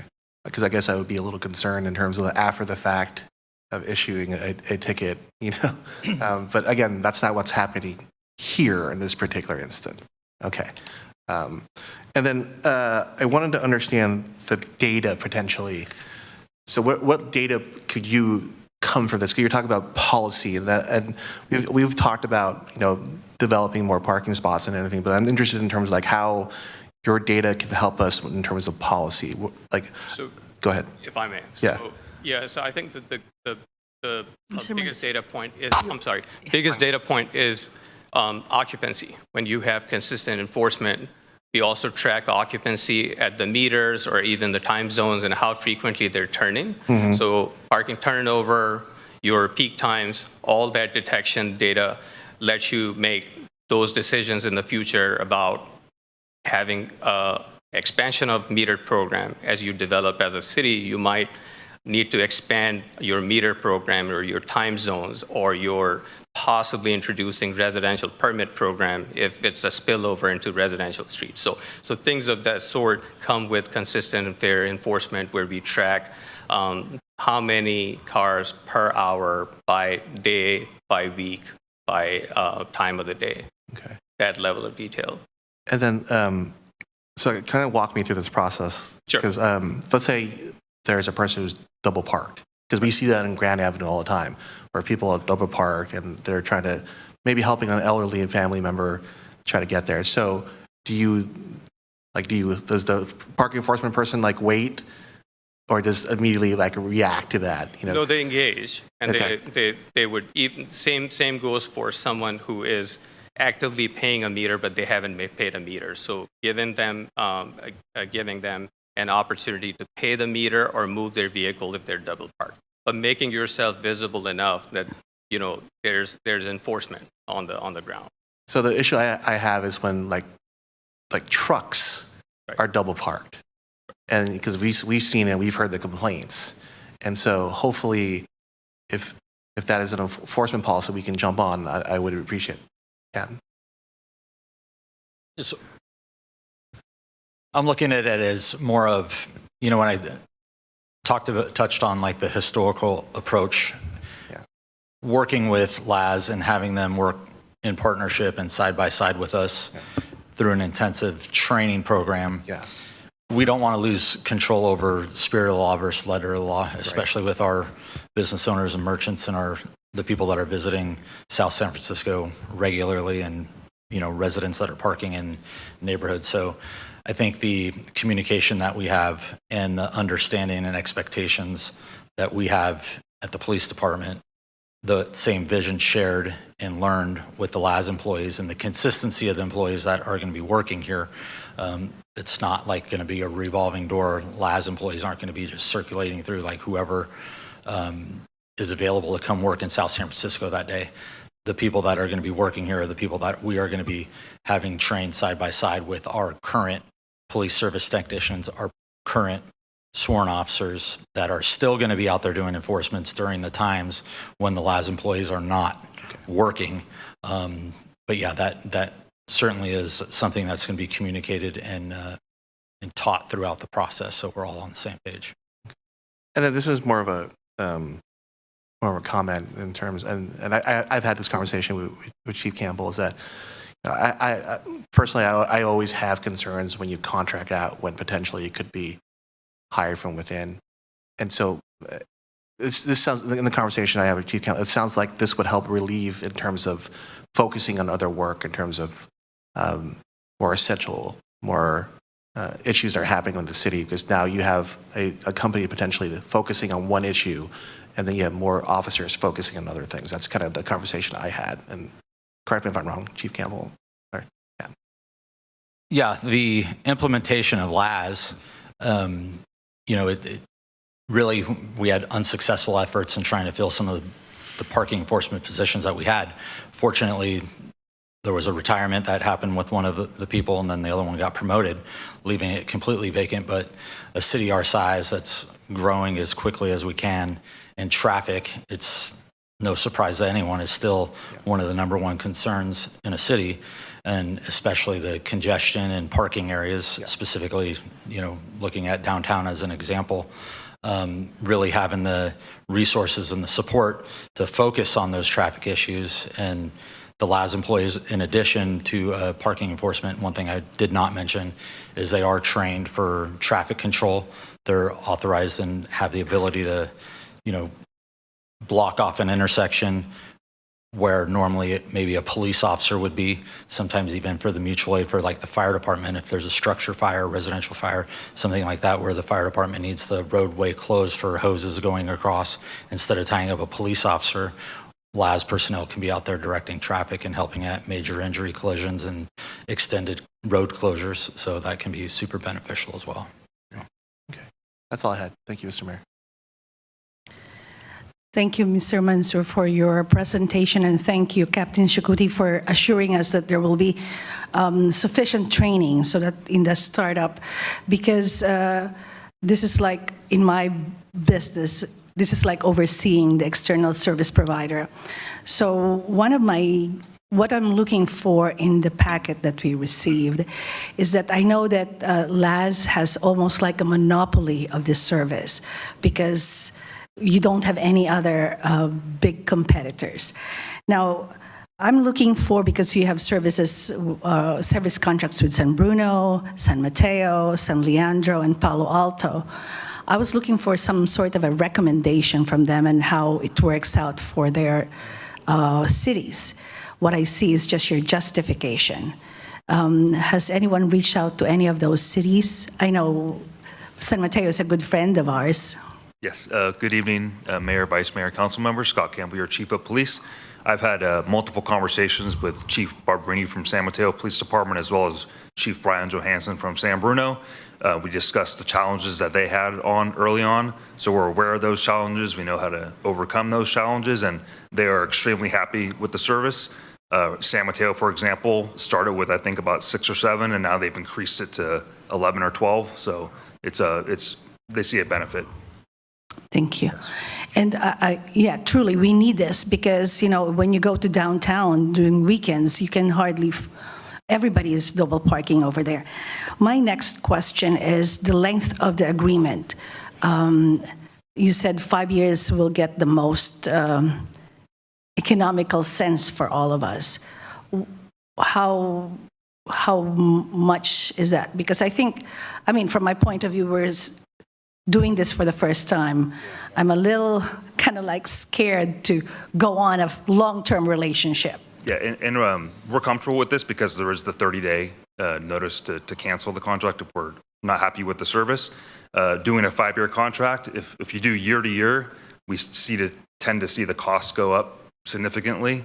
That's happened with FOC safety technology, other programs that just the cost increases. So if we get locked in at the pricing now, we're not going to see a significant rise in fees for a 5-year period. Except for the 3% cost of living. Correct.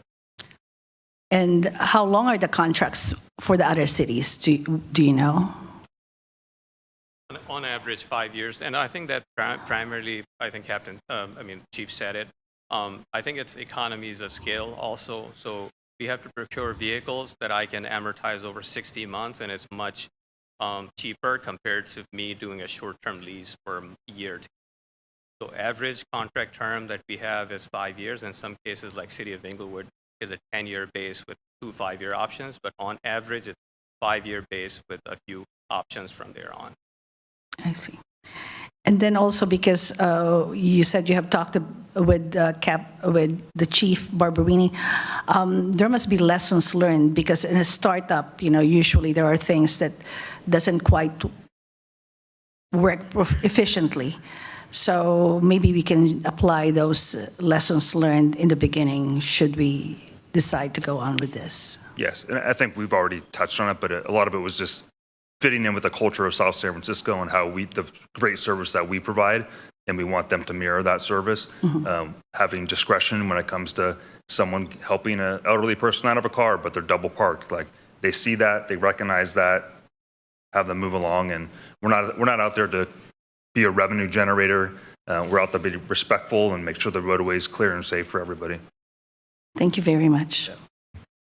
So while we are on the topic of other cities, I have heard that there's been some controversy around San Bruno's implementation, and I see the difference in that San Bruno is basically implementing a new paid parking strategy that took a lot of people off guard. Some of the paid parking leaked into the residential areas. So I guess my first question is, are we changing any existing laws, regulations, or rates surrounding parking in South San Francisco? Not at this time. There's no reason to. I'm aware of some of the challenges that San Bruno had, and I think just the mere fact of them going to metered parking and initiating LAS and the enforcement by LAS personnel sort of all at the same time. San Bruno was faced with challenges from going from very laid back enforcement, minimal enforcement, to sort of everything at once. The switch for the meters were turned on, and then LAS was out there conducting enforcement all at the same time. There's none of those significant changes going on here in South San Francisco. So our idea of the implementation is to just stick with that historical approach like we've been dealing with traffic enforcement and parking enforcement for a long period of time. It's just that I think we can be much more fair and consistent throughout the entire city and really isolate some of the problems and handle them as they come up. So. Thank you. Yeah, I just wanted to echo Captain was saying. So San Bruno, having been there down in the trenches, was a completely different scenario. You're going from a non-paid environment to a paid environment. And I think if you spoke with the chief and city officials, they would tell you that they set some expectations and objectives. That was turnover. And they did meet those objectives. I think if I were to rethink this, I don't want to speak for the city, but they didn't have the short-term quick stop and go option in the beginning, and they have addressed that concern. So a little bit different in scenario. And here, our focus would be improving compliance and being visible and, more ambassadorship, not implementing a brand new. Thank you. Thank you. Captain Chikuti, in your presentation, you spoke about maybe going a little more gentle on the non-egregious violations. And what would be an egregious violation that would not be tolerated from day one? Well, when we're talking about, the warning process, we can use downtown for an example. If we're down there and issuing warnings and letting our residents and visitors know that we're out there, it might be some of the metered parking, some of those things that have just been pretty lax down there recently, just because of the lack of personnel and the ability to get down there with our current staffing issues, opposed to just going down there and start citing everybody for immediate meter violations. An egregious violation would be if, somebody pulled up in front of a LAS parking enforcement officer, pulls in a handicap parking stall with no placard or something like that, and they know that they're in clear violation of the law, and would be a citation that they would normally sort of expect to get if they were in that same situation. That's what I was considering more of an egregious violation versus being issued a warning and something like that. So on Grand Avenue, if you are backed into a space, it normally means that you cross the double yellow to grab a spot that normally you would have to drive by. Is that egregious? And is that covered by LAZ's abilities? Yeah, something like that. I also think in the first couple of weeks in that 2-week period, there's going to be a lot of that time when they're down there in that area with our current department staff, and that would be something that we would expect our police service technicians or our police officers to also issue a citation for in that same situation. So something like that would be something that we would expect LAZ to issue a valid citation for versus a warning. It's good to know that because I've watched that for quite some time, and it's almost become another standard for downtown. So I know one councilman intimately who's guilty of the same thing. It was really hard not to pull across a double yellow and grab a spot because my car's pretty maneuverable. And nobody is watching. Now we know. Mr. Minister, you talked about the problem with inconsistent enforcement. And I have friends that live in a small neighborhood in San Mateo that's bounded by Grant and Delaware. And in recent times, that neighborhood became a street cleaning neighborhood where on one Friday of the month, one side of the street was done and then the other side the next week.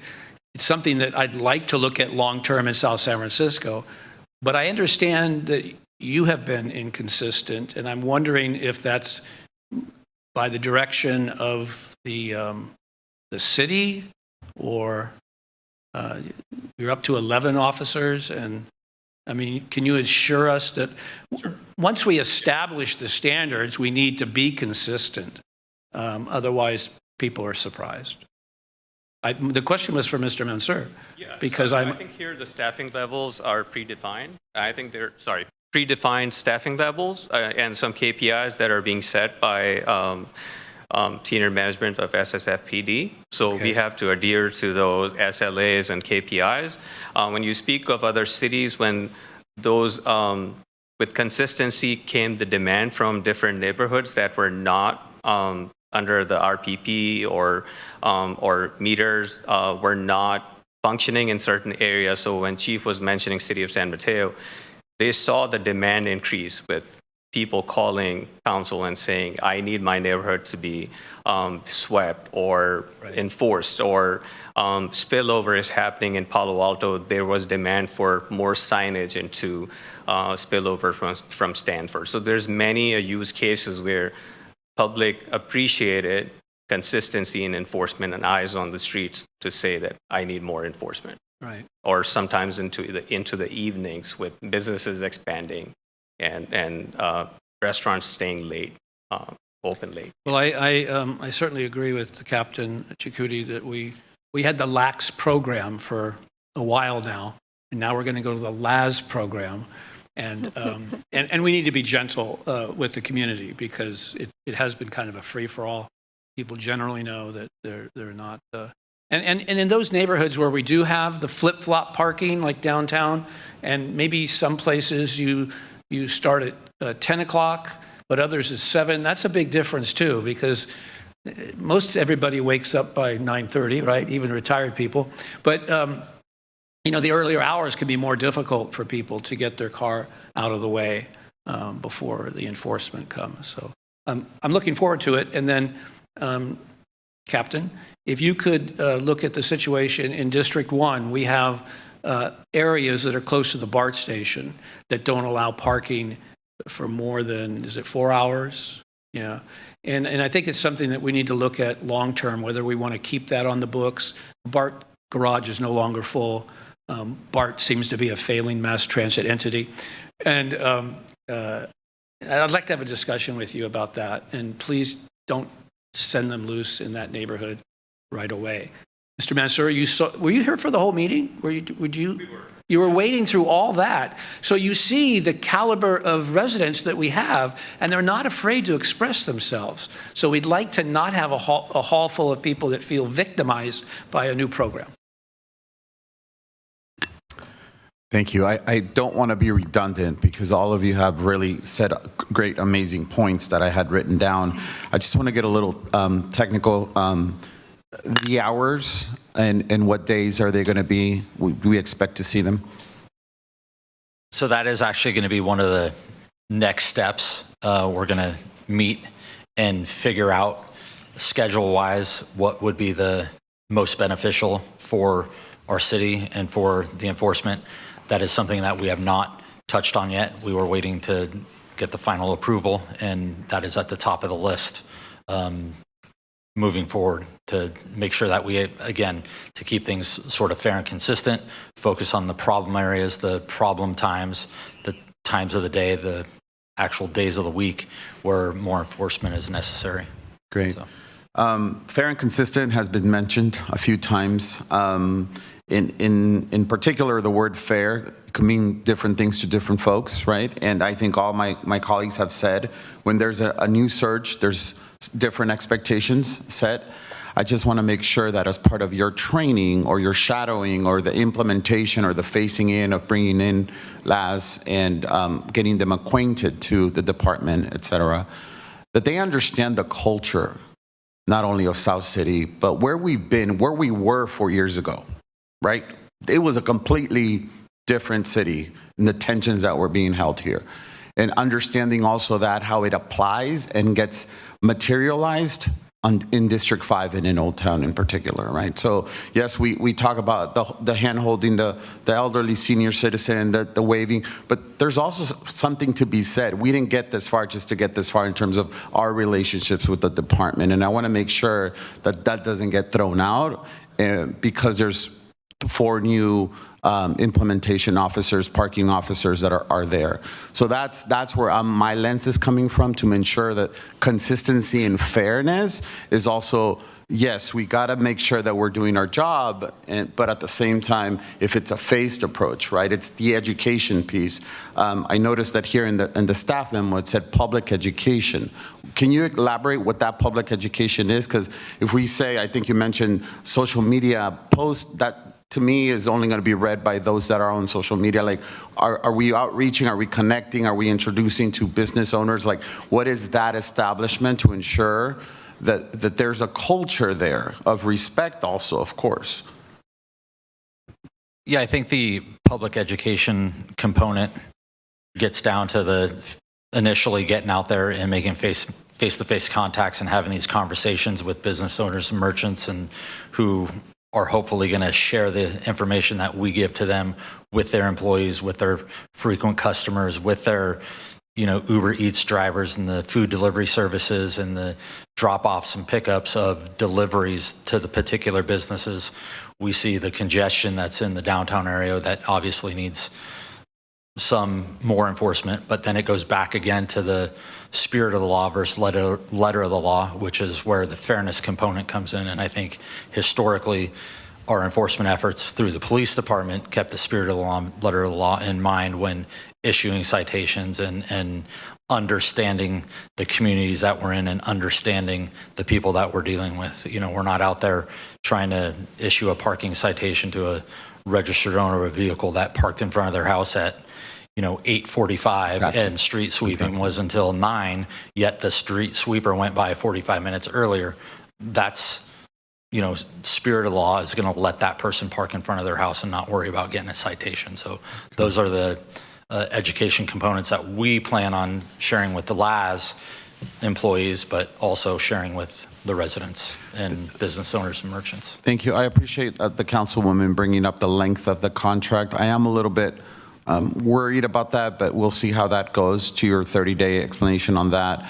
But to that point, I want to make sure that, 5 years could be very different, even in District 5, even in downtown. We're talking about, oh, no, we're not going to do paid like you did in San Bruno. Maybe we will in 4 years. Maybe we will need to in 5 years, or perhaps not paid parking, but perhaps, permit parking, right, to alleviate a different type of residential boom or a park being already established there, et cetera. So are there components within your system, I guess, I'm talking about data and being able to abstract that and being able to utilize that in case we need to get to that point? Is that a service that can be monitored?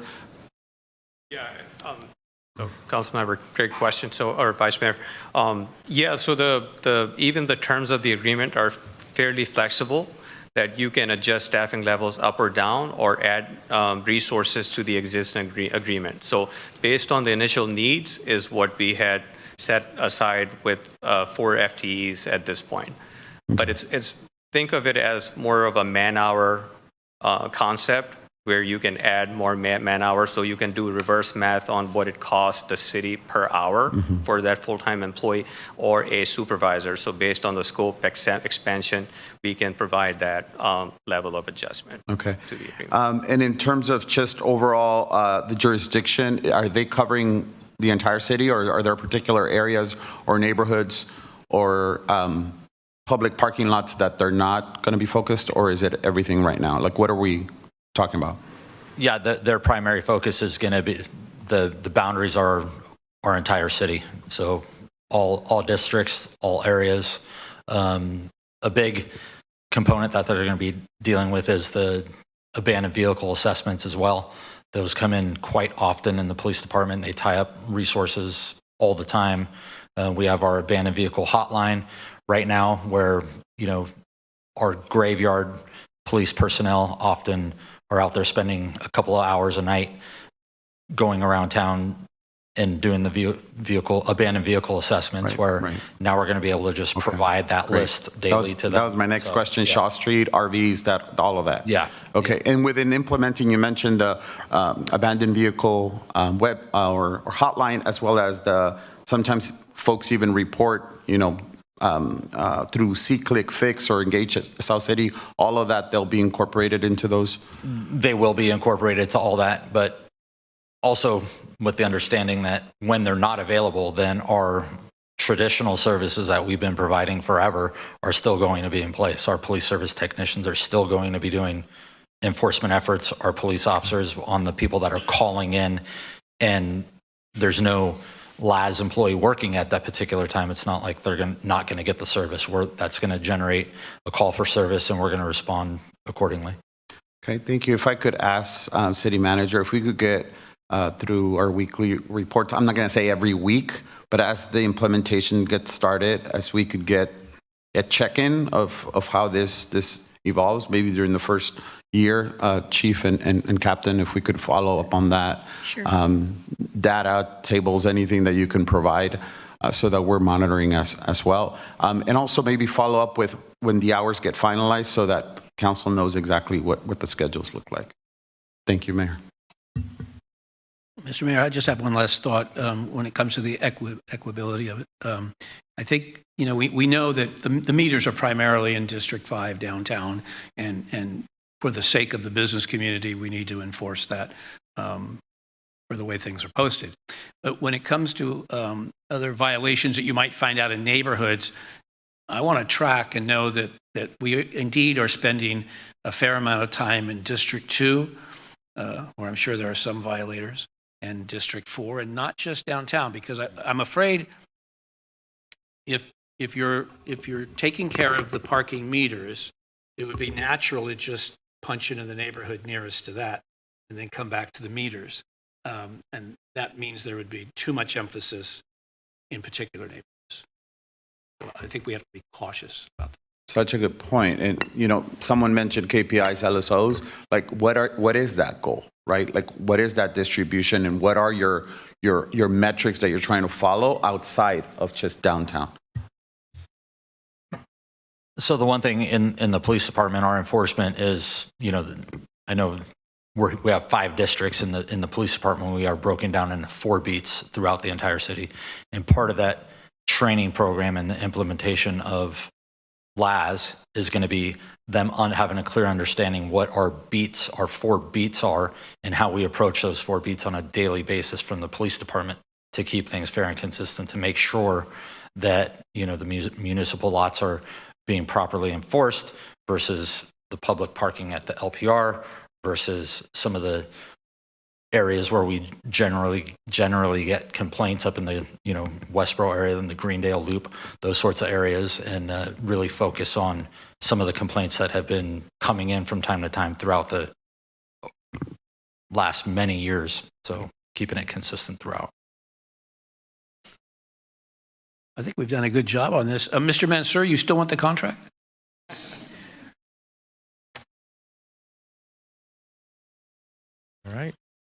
So is I would there- move approval. There we I go. second. Roll call, please. Councilmember Nogales? Yes. Councilmember Nicholas? Aye. Councilmember Adiego? Yes. Mayor Coleman? Yes. Vice Mayor Flores? Yes. Yeah. We'll move along to items from council, committee reports and announcements. Item number 23 is a council discussion on city selection committee, vacant position and meeting alternate.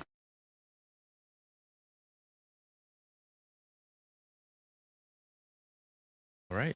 So, City Selection Committee happening this Friday for the MTC. And I believe this appointment is for Gina Pappen, who's on the Millbrae City Council but is termed out, but is looking for an extension on the MTC despite being termed out this year. Do we have any comments from the council?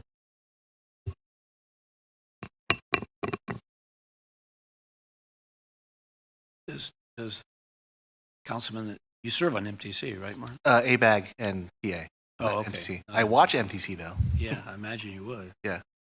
Because of my BART So role. she is there as an wanted- elected for a particular area, and there's a public member position that Well, she just wants to extend So, beyond her. Yeah, so she's terming out of her council In seat November. in Yes. Millbrae, so she wants to keep it as a non-elected, non-councilwoman, continue to stay on the MTC. Until when? 2027. My question is, I don't know if staff knows this, is there a citizens advisory for non-electeds? For MTC, Uh-huh. I think they No? do. They do. there are advisory boards for MTC. For non-electeds? I believe so. But the majority of MTC are electeds. yes. Right, yeah, no, I get that. I was just seeing, there could be a Actually, all of potential, them are right, elected. for non-electeds to continue, it's usually that. Yeah. What her current seat? What area does that encompass? What It's city? so for Central? MTC. No, MTC is there's two representatives for San Mateo County. Okay. So it's Gina, and then David Canepa. One from the Board of Supervisors, one from the City Selection Committee. Yeah. So Gina is from the City Selection Committee. Do we know if there's another council person in the 20 cities that's interested? If, I don't think it has been extended. right, Like there has not been. Yeah, the question is still just, do we extend or not? and if she doesn't, then she terms out in November, and then they would open the seat up Mm-hmm. for any elected to run for, or submit interest in it. So this will be a precedent move. I will say that MTC will have a very important role in the next 2 years, especially with the regional measure potentially coming from various transit agencies or a regional transit measure, and they're currently working on that right now. So the argument could be made is that that Gina has been part of those conversations in terms of what that regional measure would look like in 2026. But there's still a ways to go in terms of having a finalized legislation, enabling legislation, because there's a lot of ideas, let's put it that way. I'm trying to be very careful how I answer this question. So. But I'm sure there's enough momentum that it's going to survive if one member is no longer. How many people serve on MTC? 21. Yeah, well, it seems like it would be okay. And I have to ask you directly, Mr. Nogales. Yes. Given the fact that you're TA and ABAG, and is MTC something that would have interest for you? I probably wouldn't be able to serve on it because of what they're looking at with BART. Oh, right. So I probably would not be able to serve on that one. But again, of the 100 council people that are in this. Besides, I have enough regional transportation I can share with other. Yeah, it's good to lock it all up, but Yeah. understanding that you can't, this seems awfully extreme, and I don't want to be party to it. I will go to a direction whatever the majority goes. I feel it's unfair for, other electeds, and this is a precedent move, so Right, and the government code, as it's stated on the attachment, it says it's for elected officials. I believe we have a majority there. On to the next item. Item number 24 is council discussion on Peninsula Division of the League of California Cities Board of Directors, election 2024 to 2025. So who's going? Oh, I'm sorry. This is for the vote, right? For the vote. It is an online vote, so. I believe most are uncontested, and I believe our vice mayor is running for the board as well. They're all unopposed. Except one, I believe. Which position?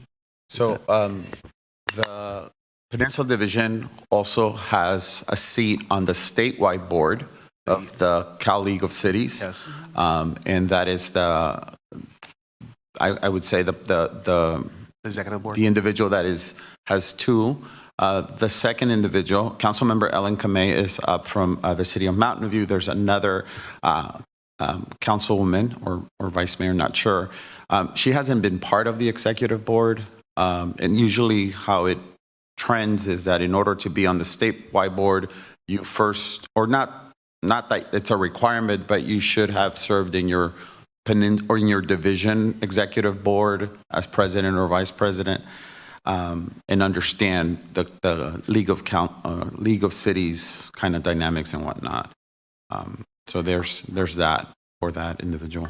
I'm sorry, is it Yan is also running against Ellen? Yan Zhao Okay. from Saratoga. Correct. Yeah. Saratoga councilwoman. And Ellen Kamei from Mountain View. I would just say that Ellen has been a really strong leader as a president right now. We have switched over we're in the process of hiring a new public affairs manager for the division. As you recall, the division covers 36 cities, or 20 cities in San Mateo, 16 in Santa Clara County and San Francisco. And she has led the process working with California League cities to hire and get someone new from the previous public affairs manager. She's been very well in terms of putting together the events and represented the division at our also annual fundraising event. As the former president of the Peninsula Division, I have worked with both, and but I believe Ellen would be a good choice. And I think now that Eddie will be the president, I think that speaks volumes in terms of South City. As folks remember, Rich Garbarino was president and became the president of the entire league, and that really brought a prestige to us. I became president of the Peninsula Division, and now Vice Mayor Flores will be the president of the Peninsula Division. So South City will be well represented in the league. So, well, never having participated, I would just defer to your good wisdom and your the vice mayor. I think I will go with Ellen too. All right, I concur, and I have direction. I believe we can move on to our closed session item. Our closed session item number 25 is conference with legal counsel, existing litigation. Name of case, Alvarado Milton versus City of South San Francisco. Name of case, Wall Keith versus City of South San Francisco.